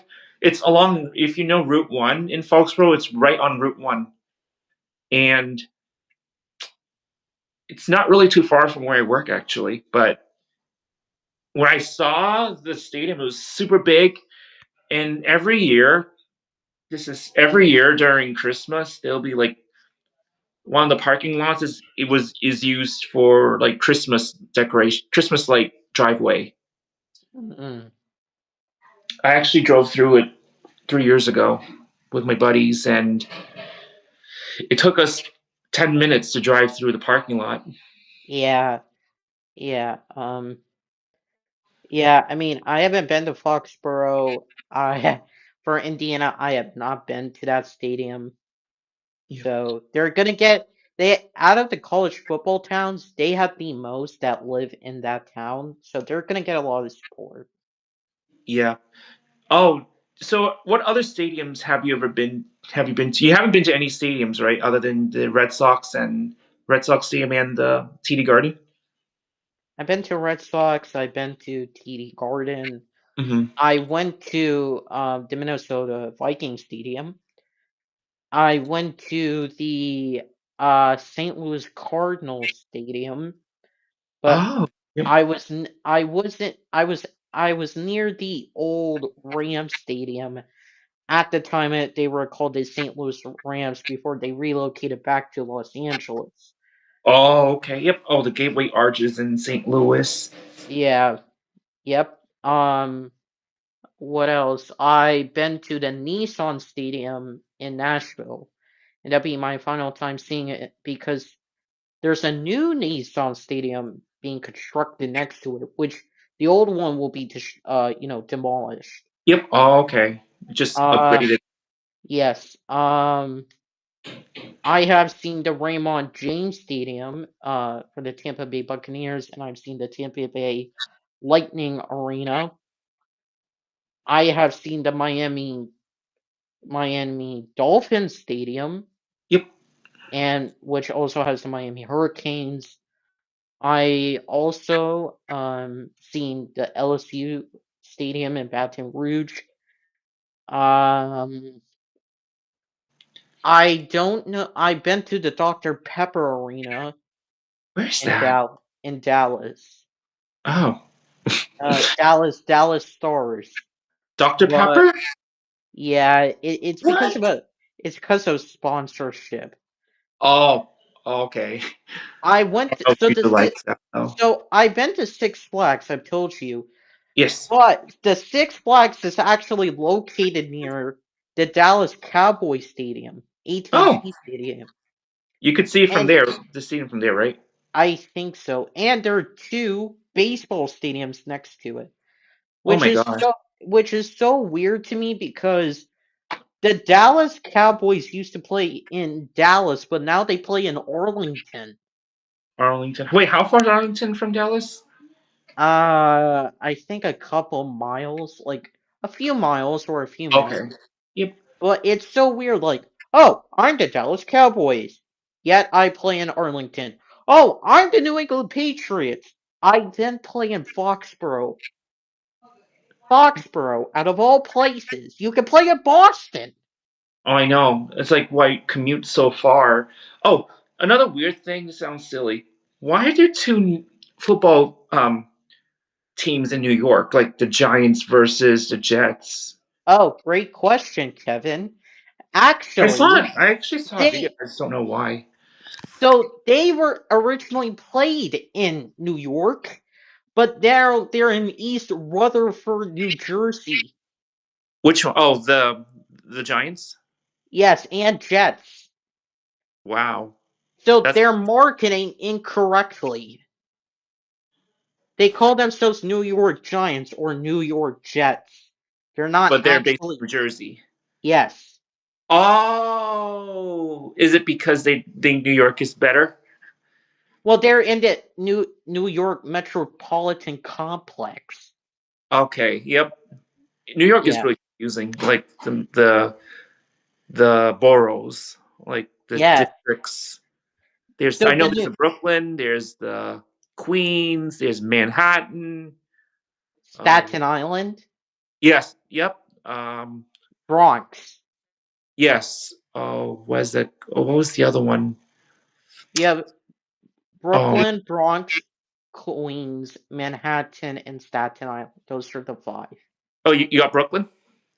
Yeah. Well, those are the five. Brooklyn, Bronx, Queens, Manhattan, Staten Island. Those are the five. Yep, yep. I've never been to Staten Island before. Mm. I may have, but I don't remember. Wow, two foot New York, well, New York, so-called New York giant New York Jets. Oh my God, So imagine cool. my cousin who lives in New York hears about this. You're like, they're New York. Yeah. Um. It so in LA there are two Los Angeles teams. Yep. Um. Uh. You have the Los Angeles Chargers and Los Angeles Rams. Funnily enough, I don't agree with the Chargers being in LA. They should have been staying in San San Francisco? Diego Oh, San Diego, yep. because the owner was an incompetent fuck and decided not to stay in San Diego, so they had to relocate to Los Angeles. Yep, LA. And by the way, for the Raiders that play in Las Vegas, they should have stayed in Oakland. Oakland, California? Hmm. Oh, yes, it is hot in Nevada. Well, Oakland is one of those terrible cities, so Mm, but they're not willing to renovate the city, so I don't know. Nevada. Oh, where? Oh my God, there's so many good teams.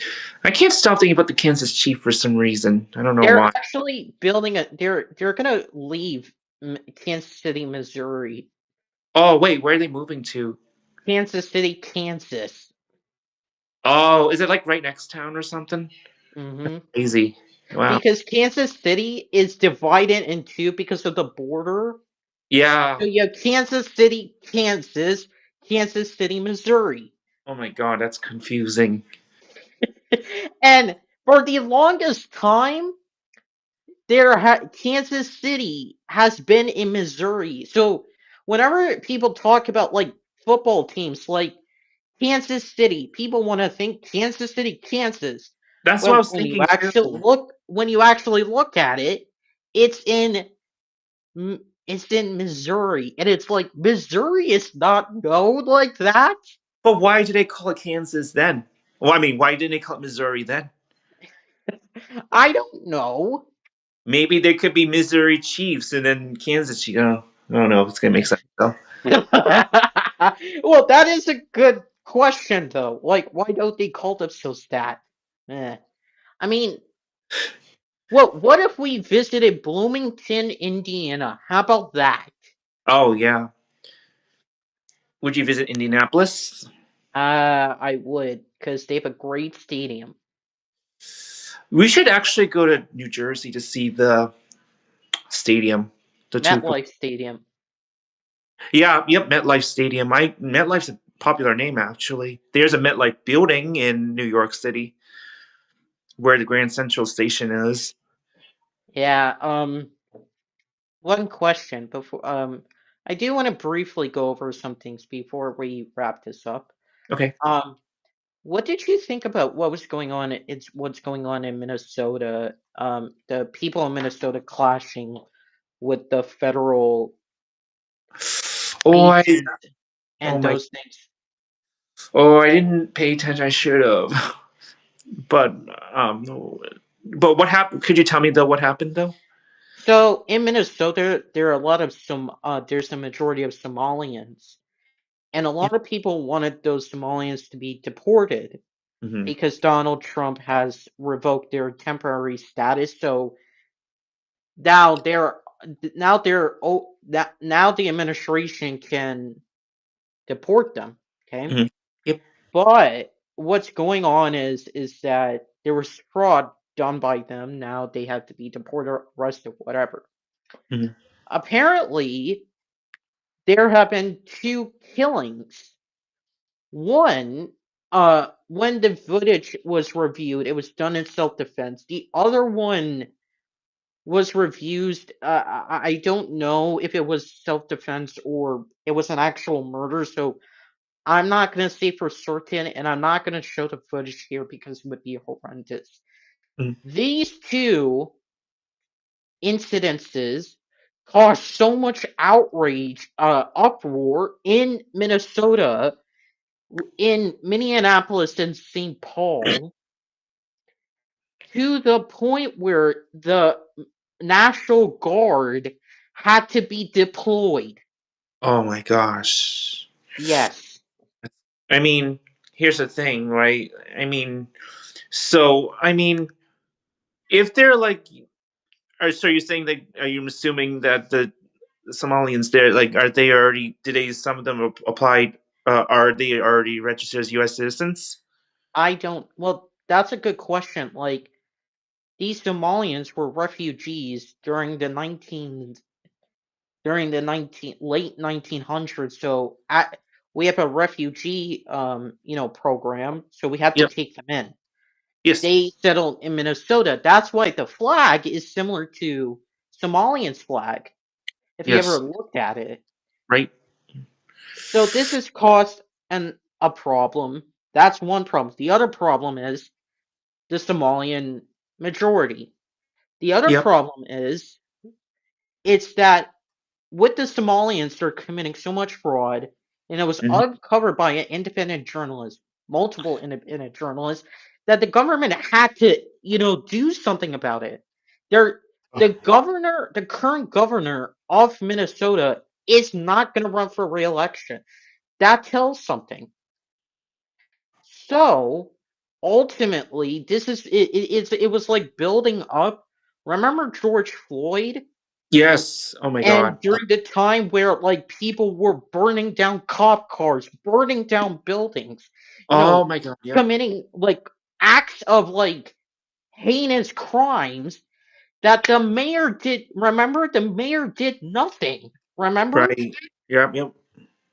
It's like we're getting. I don't know if we're gonna get another. Like, I'm not saying it's the same thing because George Floyd was based on like you know what happened. I'm Right. not gonna say it, I'm not gonna repeat it, but well, George Floyd, it was basically like a matter of how the police, did it. Yes. Right. Here, This. it's like how ICE is operating, and it's Right. like now, now here's the thing. I don't agree with how ICE like they deported millions back in previous administrations, like Obama, Biden, Clinton. I don't know about Biden, but Obama, Bush, George W. Bush, Bill Clinton. But this administration has less because it's like they're being so, I don't know what you call it, like being so open. It's just attacking, like relentlessly attacking, and they're not being silent about it. So I that's don't why, know. like in Minnesota, after the two incidents I said, there were massive anti-ICE protests, and some of them were rioting. They were actually threatening ICE agents Yep. They were threatening, like, federal people. Yes, you're right. I don't know why you would do that. It's one thing to hate the administration. I can't understand that, but to go after federal workers, that is, fucked. That's serious. It, it's like serious. It's like, here's the thing. Okay, yeah. I mean, here's the thing. I'm all. I mean, I feel like refugee is like, in terms of like, illegal immigration, right? They're totally somehow different, right? Hmm. Because it's like through refugee, it's like you're trying to request like some sort of access to protect yourself from the government from the country where you're from, right? Like they're trying to seek for better life, and the program existed to help the countries, to help the these groups. I mean, I'm all for like refugee programs and stuff, but it's like when all has to come to this, right? Especially with what had happened that you said, and now ICE is there.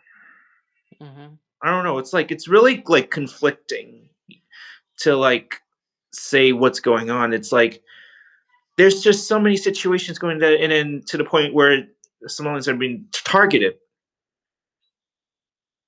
Like, you should deport the ones that are committing crimes and who are illegals or committed fraud.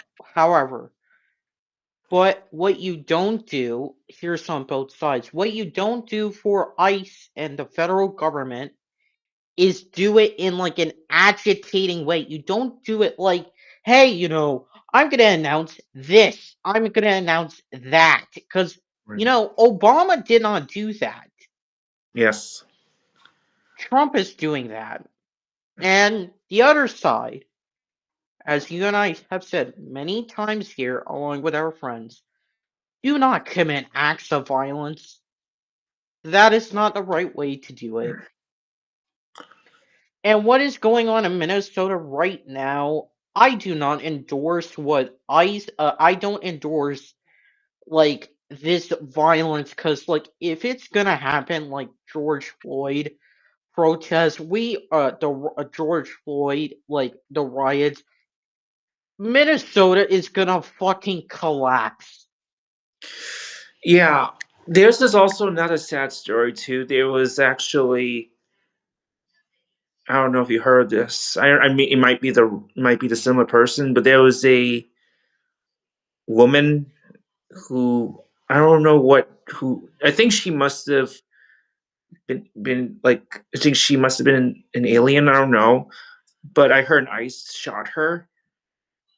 I think, Hmm. I don't know if you heard that story before. It's pretty recent, Oh, and then I don't know. now there's been Wait, a lot of protesting. Huh? did this happen in Minnesota? I believe so. I think so. There Okay. was one ICE literally shot this person. Yeah, so that's the second incident, maybe, because the footage, again, I don't know for certain if it's self-defense or murder. I don't know, and I cannot make that claim, to be very Right. abundantly clear, Clifford. Yep. Mhm. But I do Understand. want to say briefly, for the people of Minnesota, I do not like illegal immigration. Have your nation back. Change the state flag. Just make it Minnesota, the state of ice hockey. But what you're doing to Minneapolis and St. Paul are totally unrecognizable. You gotta keep it where you can't have these floods of illegal immigration to where it just changes the nation. Look at the UK. Look at Canada. It's not recognizable because the UK is under a lot of issue. Canada is a lot of issue, but Yeah. I do have to address one more point. If you want to address anything, please do. Yeah. But the U.S. is more than likely or not, may be bombing Iran.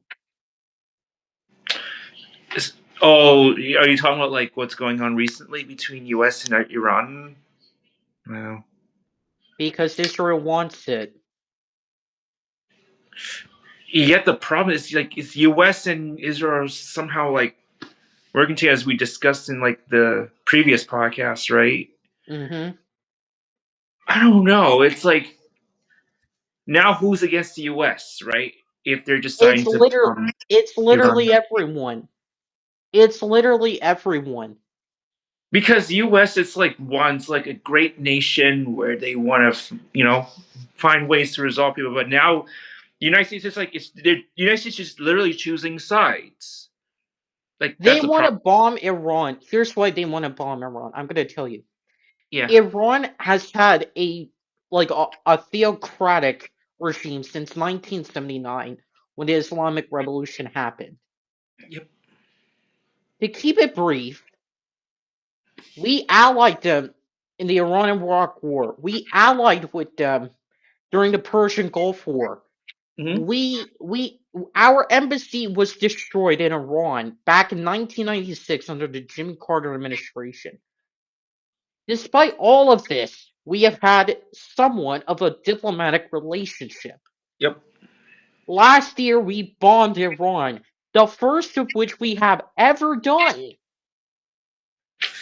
And now we're going to bomb Iran again? You know what this is costing in the Middle East? Iraq might be an ally if we do Right. Iran. Iran. And now what we're doing is this. We are now taking ISIS detainees and putting them in Iraqi prisons. Oh my gosh. I mean, that's the thing. It's like I don't know. It's like United States is just has been to a point where it's been involved in many problems that the countries could have solved by themselves. But just because it's like United States and Israel, just because they have diplomacy, it's just doesn't mean that U.S. should necessarily be involved in bombing or targeting specific countries that Israel is against. Yes. In Iran, I do have to, and this is why, remember how I have talked about APAC? Yes. This is one of the reasons. APAC is very dangerous because Israel can attack any nation in the Middle East for its bidding. That is why the Abraham Accords were established as and then once Israel can get all the Middle Eastern nations in the Abraham Accords, even if they have like some kind of power thing over US or not, by the time it happens, they can complete their objective, I mean, which that's is which crazy. is a greater Israel project, which they will take and illegally annex West Bank, Gaza, which is Palestine. They will annex southern Lebanon, annex the Golan Heights of Syria, and annex the Sinai Peninsula of Egypt. They will annex those five territories first. Then what they will do is illegally annex to the Nile River, which will have Cairo, all the way to the Euphrates River in Iraq. This is what Is Israel has been wanting since the beginning. And ever since the United States has been helping out since the 1960s when ever since JFK got assassinated, which you and I have talked about before, this is why the United States, the people right now, are so frustrated. We shouldn't be involved in Israel. We shouldn't be involved in Ukraine. We should not be involved recently with Venezuela. Oh, I saw that. I saw a post. Venezuela, again, another thing to keep it brief.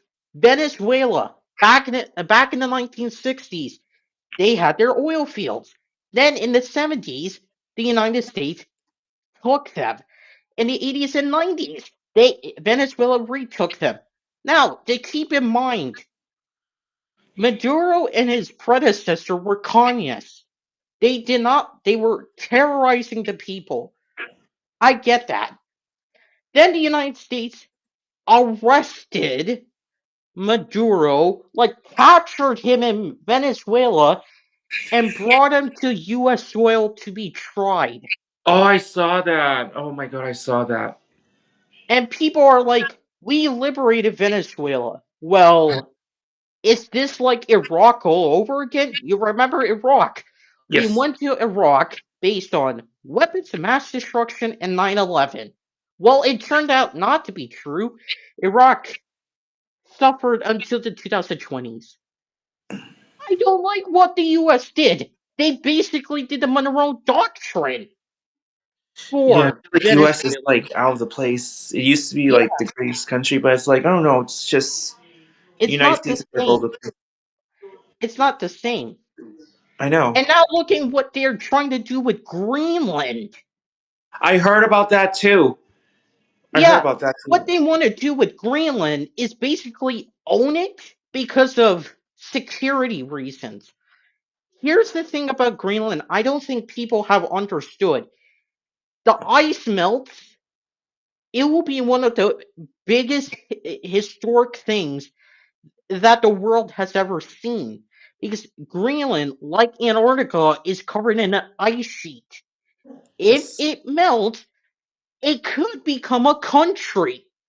Oh yeah, the sea level will rise, and also I think Denmark owns Greenland. Yes, so why is the United States of America trying to build security bases in Greenland? Because of a security reason, because of NATO. But guess what? NATO countries send troops to Greenland. Right. Also, I heard United States wants to take over Canada at one point. Yeah, yeah, but I had to mention those three things. You know why? Is this just I bothersome? yes, we are America first American nationalists. And also, I don't believe in the Monroe Doctrine, which James Monroe, the doctrine states that no other country can have influence in the Western Hemisphere, and if they do, we have to do something about it. That's weird. So this is what we're gonna do to Greenland, potentially to Denmark. We did this to Venezuela because they had connections to Russia and China. Oh yeah, yeah. And well, I It's don't sad. It's think happening around the world, and I don't think JFK would be happy. You would agree oh because yeah, absolutely, absolutely. Kennedy believed in America first American nationalism. Yes, Who? he failed in America first American nationalism. Yes, he failed in the Bay of Pigs invasion, but he did not want to be involved in the Middle East. He certainly did not believe in the Federal Reserve. But Really? yeah, because of how it operated. He believed in the United States of America. Ever since he was assassinated, we have helped out Israel. We have been helping out NATO, specifically against Russia. Oh right, And then right. we might go to war against China. China hawks want this. I'm not Oh, I ready to heard. go to Yeah. war against China. I'm not ready. I don't want to go against China. If anything, we should be like again to make this brief. We can remove funding of Ukraine. That is possible. Mhm. But what we can't do, it would be a long process for the Middle East because let's say we did it. Israel is going to turn on us. Yeah. So, yeah, what do you, I don't know. Like, what would you say for Greenland? I know. Do you think Greenland, like U.S. taking Greenland, is stupid? Yes, I do. Honestly, I know Denmark had Greenland for quite some time, and is pretty much a big island. But it's like just because it's near the United States doesn't mean that the United States should claim it. I mean, Green. I think Greenland's actually maybe Greenland's part of North America, even though it's part of NATO, which is kind of confusing. Which kind of like speculates my mind, saying maybe that's why the United States wants Greenland, but it's like Greenland already owns it, and I don't know. I feel like the United States has just been so involved lately, especially with. That's the thing. That's another sad thing is when they plan on going after people, and then yet it affects the civilians in terms of bombing and a lot of attacks going on. What if the civilian gets, God knows what's going to happen to civilians, right? If the United States is heavily involved just to stop what the government's doing in some of the countries, and then will they blame the U.S. then? Will there be other countries turning against the U.S. wanting to fight against the U.S.? I feel like there's like this weird pattern going on here. Yeah, and then, well, I think Greenland should be a country. Do you agree? Oh, absolutely. And It's then, like but too much then, influence from the United States. and then Venezuela and Iran. They should have had, if you capture Maduro, you should have done it like Saddam Hussein, where Saddam Hussein was tried in his own court, was sentenced to execution, and then was executed. You should have done that for Yes. Maduro in a Venezuelan court. But you had to take him to a United States court in New York. Like, Huh? you had to take him to a New York court, a federal court, no less. Like, I get it that the people of Iran and Venezuela are suffering. I Yes. get that. Mhm. Iran is having protests, but the thing is, those protests were facilitated by a majority of them CIA and Mossad Yes. back like in 1952, 1953. Venezuela, I mean, you can help out a country that's suffering, but the way you do it matters. And How's it's it like, going to affect the lasting legacy? yeah, fair. Yeah. Um, I do want to wrap this up, but is there anything you would want to say? Like anything you have on your mind? Yeah, I was gonna say, talking about the United States involvement, I get that the United States wants to find the solution, but the problem is, it's like I feel like United States is choosing sides.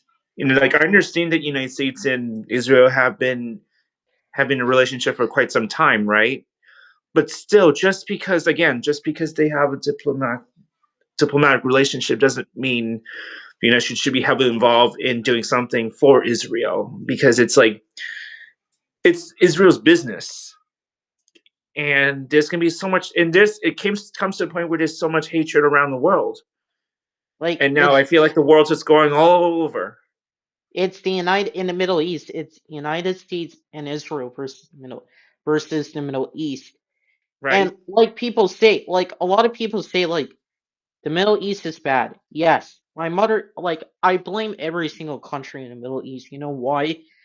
You have been for so long been trying to solve this since 1948. You can even go back to 1897 when Theodor Herzl founded Zionism in Switzerland. Yep. But it's taking you this long, and now Israel is now committing like war crimes and human crimes against its Middle East. neighbors. Yep. Yes, and it might be ruled like that in the International Criminal Court by the justices. I don't know. Like I said, I'll repeat. I do not agree with funding wars at this point.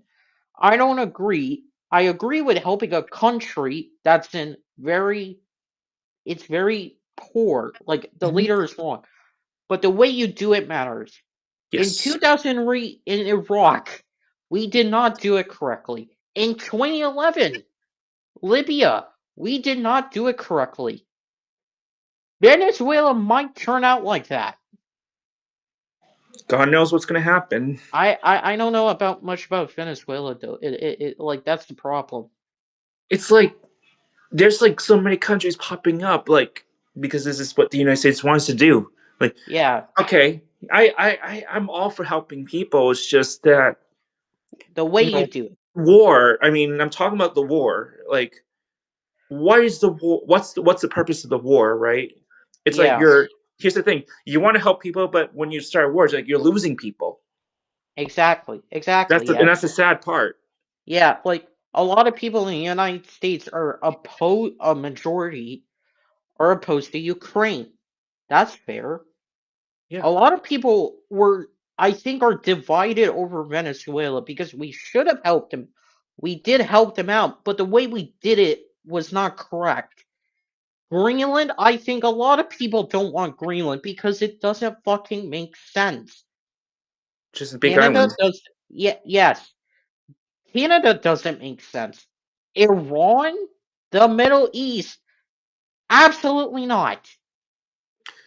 Wait, so I think the question now becomes what's the United States' primary priority to do list? So, should the United States focus on its own people, focus on their own safety first before thinking about other countries? Because I feel like the United States is all about helping other countries, which is why they raise prices on goods.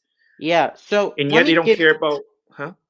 let me give you are you were you finished? Yet the people are complaining like it's expensive, like they could use part of that money to for like funding the war. Okay. I don't know So why. let me explain this very briefly again.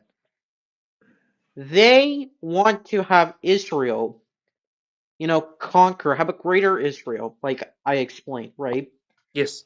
Then they want the Middle Eastern countries, I think also Northern African countries, to align themselves under the Abraham Accords to make it like a military alliance.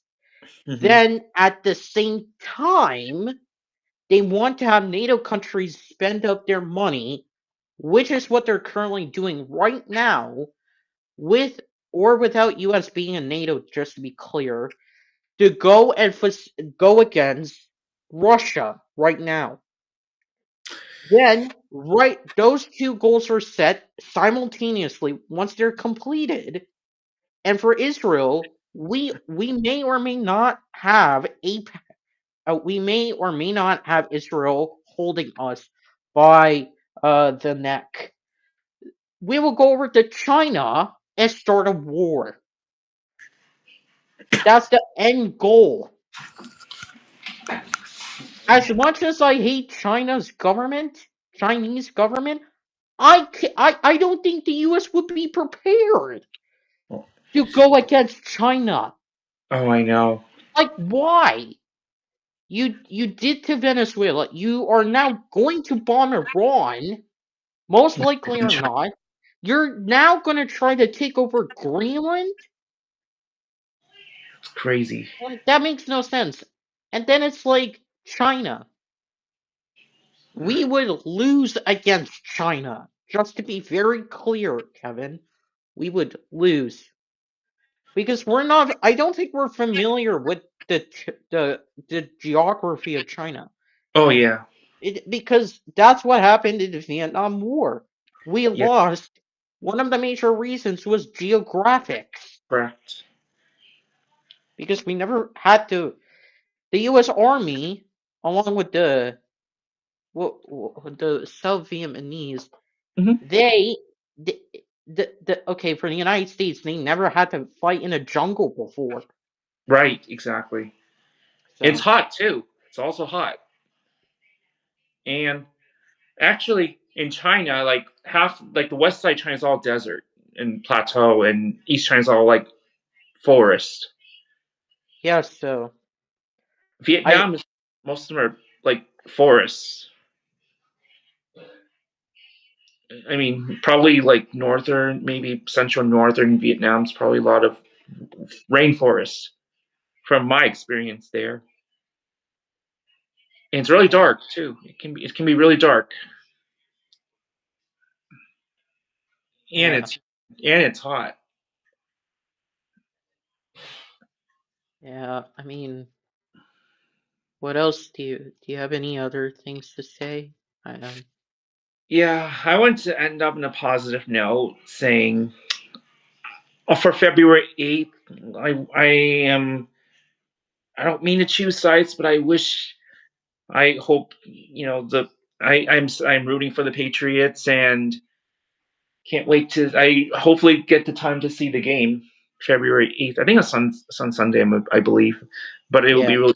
I think I should watch it. Maybe I could go to a friend's house to watch the game. Yeah. And then yeah, I will be watching as well. What do you have? So for the Indiana Hoosiers, you Yes, guys are national champions. Um, Kirk Signetti, you are a great football coach. I hope you for the Kirk Signetti, like you have a Hall of Fame father, so that is a lot for you. And then because it's like like legacy and then also family, right? yes, I do wish them the best of luck. Well, for the New England Patriots and Seattle Seahawks, I do wish them the best of luck for the Super Bowl. So even though it's 2 weeks' time, I wish them the best of luck. For Indiana, it's thank you for winning something. I stated the accomplished, right? yes. You did. And it's really historic. Like you did something that it's. I think it was destined when Kirkson came. Some transfer guys who were did get an opportunity, as you were saying, and then Yes, some of the team members who did get an opportunity finally did this with the right coaching, the right players, their mentality, everything, and they finally did it. They defeated let me point this out. Ohio State Blue Blood defeated. Alabama Blue Blood defeated. Oregon Blue Blood defeated. Miami of Florida Blue Blood defeated. That is like a historic postseason thing. So that I say congratulations. yeah. It's a big difference. Yeah, it's like thank you. Thank you. Thank you to Indiana, Hoosiers. right? What Yeah, do you have to say to Indiana? What congratulations you want to say to I Indiana? was gonna say I am so fascinated with the accomplishments that the Hoosiers has completed, especially with the changes in the football coach and the atmosphere that the team has brought. And I think it's like I said, it's important to be a team player, and be able to work together rather than just like calling out, making fun of them, because it takes a lot of discipline and a lot of work to actually make good accomplishments. You may not always win, but I think putting the commitment is definitely key to ensure a successful team. But I am excited for. I actually do hope though to actually watch a Patriots game in person. I might take the higher seats though. Could see me. Would you ever watch college football? Yeah, I actually would. I mean, I should go and watch the Boston College footballs. I've seen Merrimack football. I've heard of Merrimack football before, and yeah, I gotta check those out. Hmm. I do like NFL though. I'm used to the NFL, but I've seen college footballs before. Juju's. Yeah. I just hope for Minnesota. It. ends well. You know, illegal ICE operations and everything. Yeah. And what do you have to say for like um Venezuela, Greenland, and Iran? Well, Venezuela, Greenland, and the Middle East.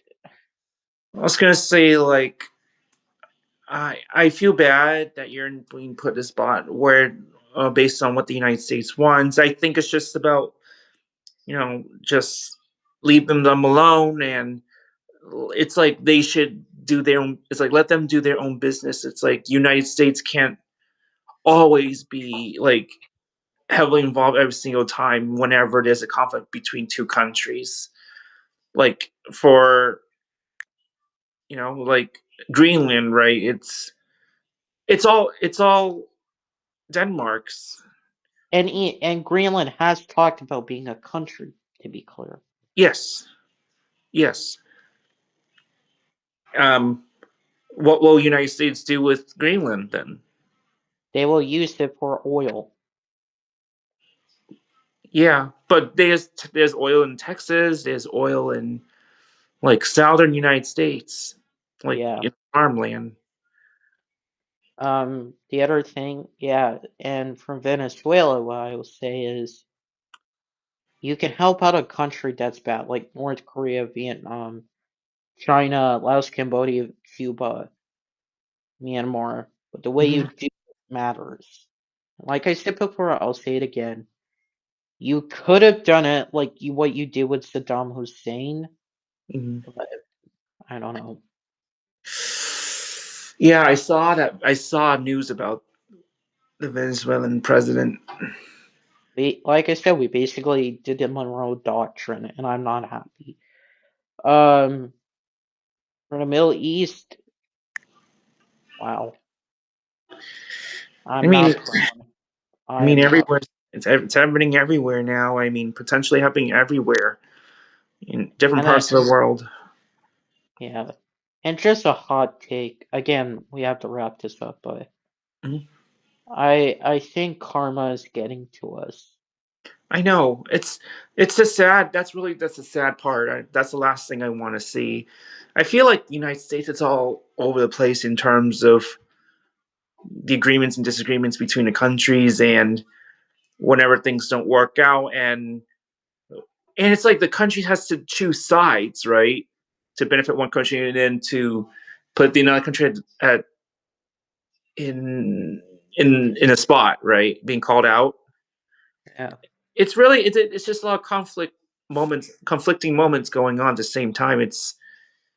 I don't know. I feel like the world's not that stable as it once was. It because of what's going on, like the wars, the agreements, the disagreements.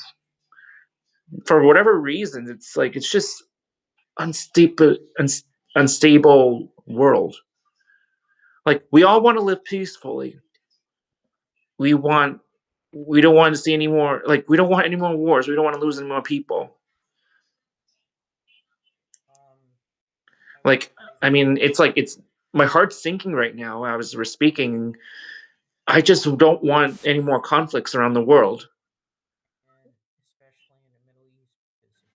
Oh, you're kind of muted, I think.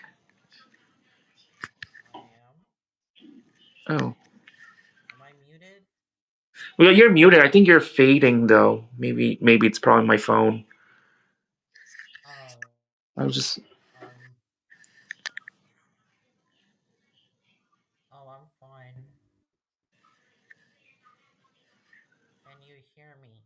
yeah, I can hear you just faintly though. I'll just probably put my phone next to the ear so I can hear you. It's Oh, now I can hear because you. Better, better. like my phone, my headphone got disconnected. That's why. Oh, So okay. overall, I wish Seahawks and Patriots well for Super Bowl 60. Um, Indiana, thank you. Right Yes, thank you. there, football. Hopefully, Kirk Signetti and his team and the players who come and go make Indiana a football blue blood, like how Indiana is a basketball blue blood.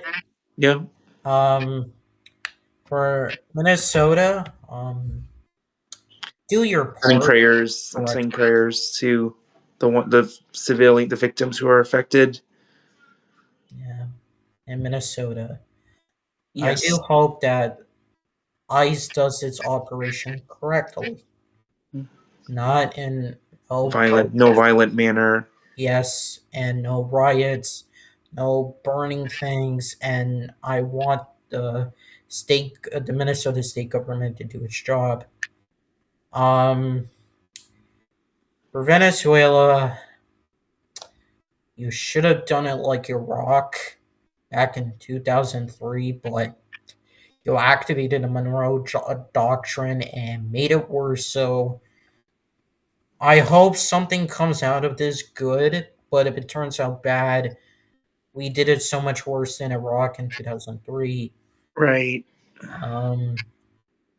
And Greenland, please no. You're making having enemies in Europe. Um, yeah, and for the Middle East, well, specifically Iran, I don't want to go to war. You and I don't want to be conscripted. Same. That's the last thing I want. It reminds me of the Vietnam War. Definitely reminds me of Vietnam War. Yeah. I mean, I actually had a few of my teachers who were drafted actually, and it wasn't fun for them. They suffer through PTSD and a sense of shame. It's just a lot of negative emotions going on as a result that they lost the war. And yet, a lot of people, Vietnamese people, had to go to the United States to seek freedom. But I feel like now United States is all. I hate to keep dragging this, but I feel like United States. I don't know if United States is kind of like communism in a way. You know what I mean? Like it's like shifting a lot. It's like communism versus fascism. But yeah, do you think? Just a question.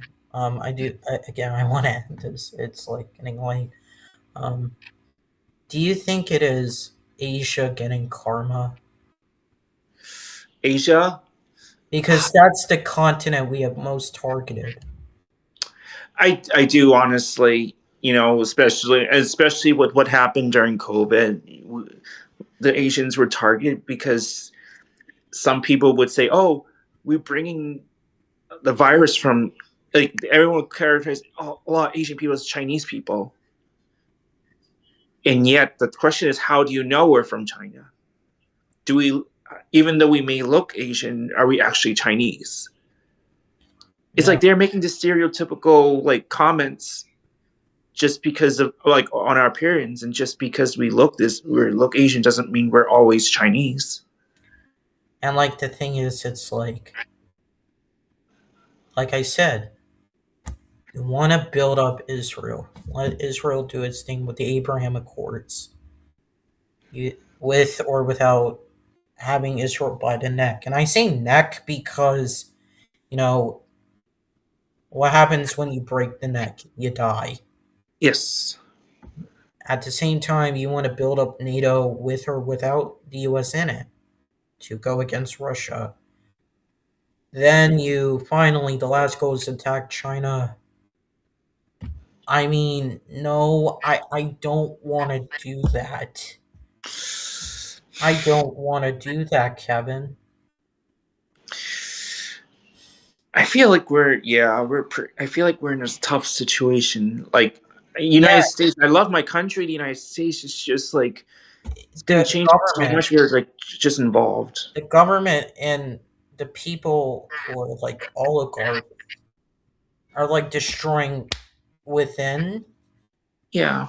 And then it's like you want to go against China. I am not like I said, we're not ready to fight China. But right. Yeah. But it's like, if we lose against China, let's say, yeah, it will be fucking embarrassing. It would. And then now maybe there could be other countries that could go against China. It's like I don't know, man. Started in 1945. We bombed Oh yeah, when it Hiroshima came and communism. we bombed Hiroshima and Nagasaki. Yes. We did Vietnam War, the Yes. Korean War, the Middle Yes. East. Now it's the Middle East. Now we're doing against Russia. Wow, like what else? Though? You have to Venezuela. be optimistic in the sense Yes. of like there could be a new administration that says no. And the last thing we need a no against the Middle East because if we do that, fine. Yeah, I just hope we get the peace. I know it's gonna take a while to restore peace, but I feel like peace is a more appropriate term that everyone deserves. Yeah, yeah. So, and we covered it, right? Yeah, we did. I feel like we did. Yeah, Yeah, it's a really powerful topic. for news. Just ask, do you have anything you're planning this week? Yeah. So tomorrow I'm gonna continue working from the office. Then Thursday I will go bowling.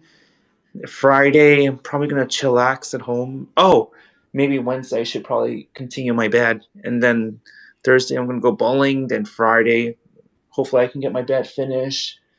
Then Saturday and Saturday of work. Then I'm probably gonna relax on Sunday. So it's gonna be really interesting week for me. Yeah. Do you still have to shovel the snow? I don't think so. I feel like yeah. This morning was a lot. There was still a lot of snow on the ground, so I had to drive slow. But towards the end of the day, it was like the snow's like on the roads is gone. I mean, there's this the snow on lands is still high, but thankfully it's not as bad as driving the road this afternoon compared to in the morning. There's a lot of slush on the road. It was disgusting. I do. I mean, I do like winter, but I'd rather enjoy the warm, sunny weather. Yeah. I guess for me, I will go to my mother, request a birth certificate, and then I can finally go to the clerk house. Yep. And then yeah, and then you said you're almost done with the passport, right? Well, I'm actually done with the passport form. Okay. Yep. So the You thing, just don't need to. You just don't need to show your old passport. okay, and when the birth certificate comes in, I can, Yeah. yeah, and that's what I'll be doing this week, which Yep. should be good. And the other thing is, yeah, yeah, and yeah, I'm just hoping this nation will be fine.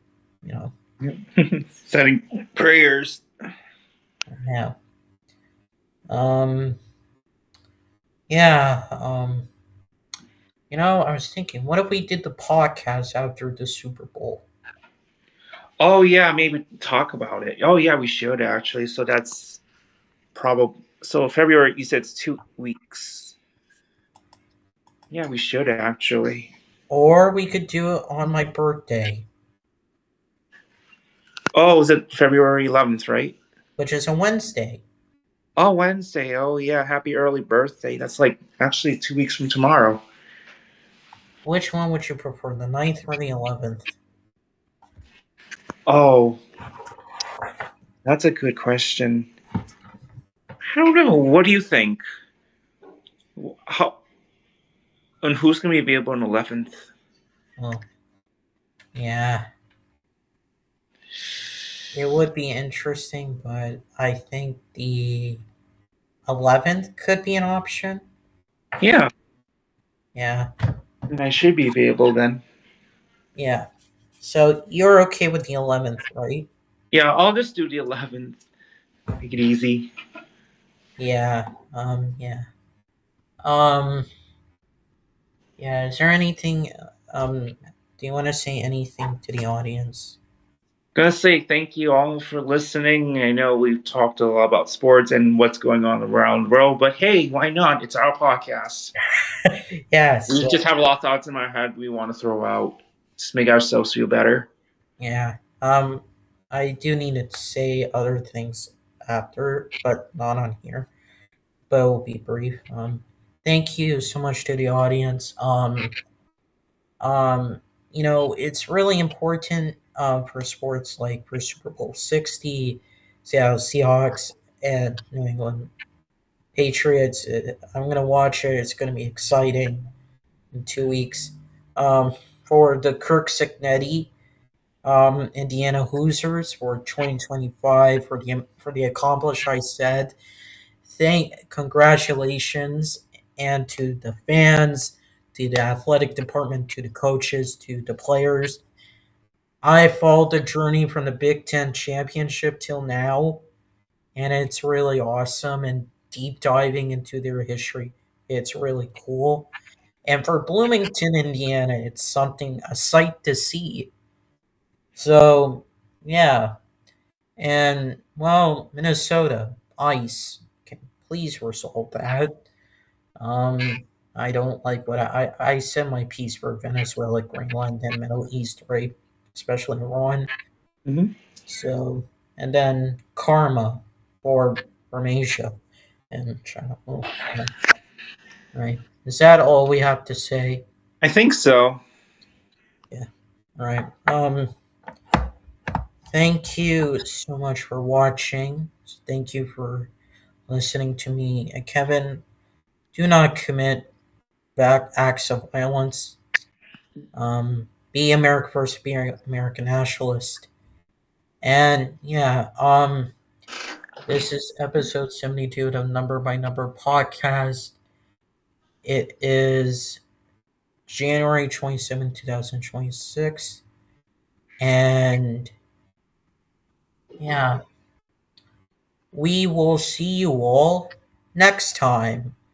Goodbye. Bye. Good night. Good night. Yeah.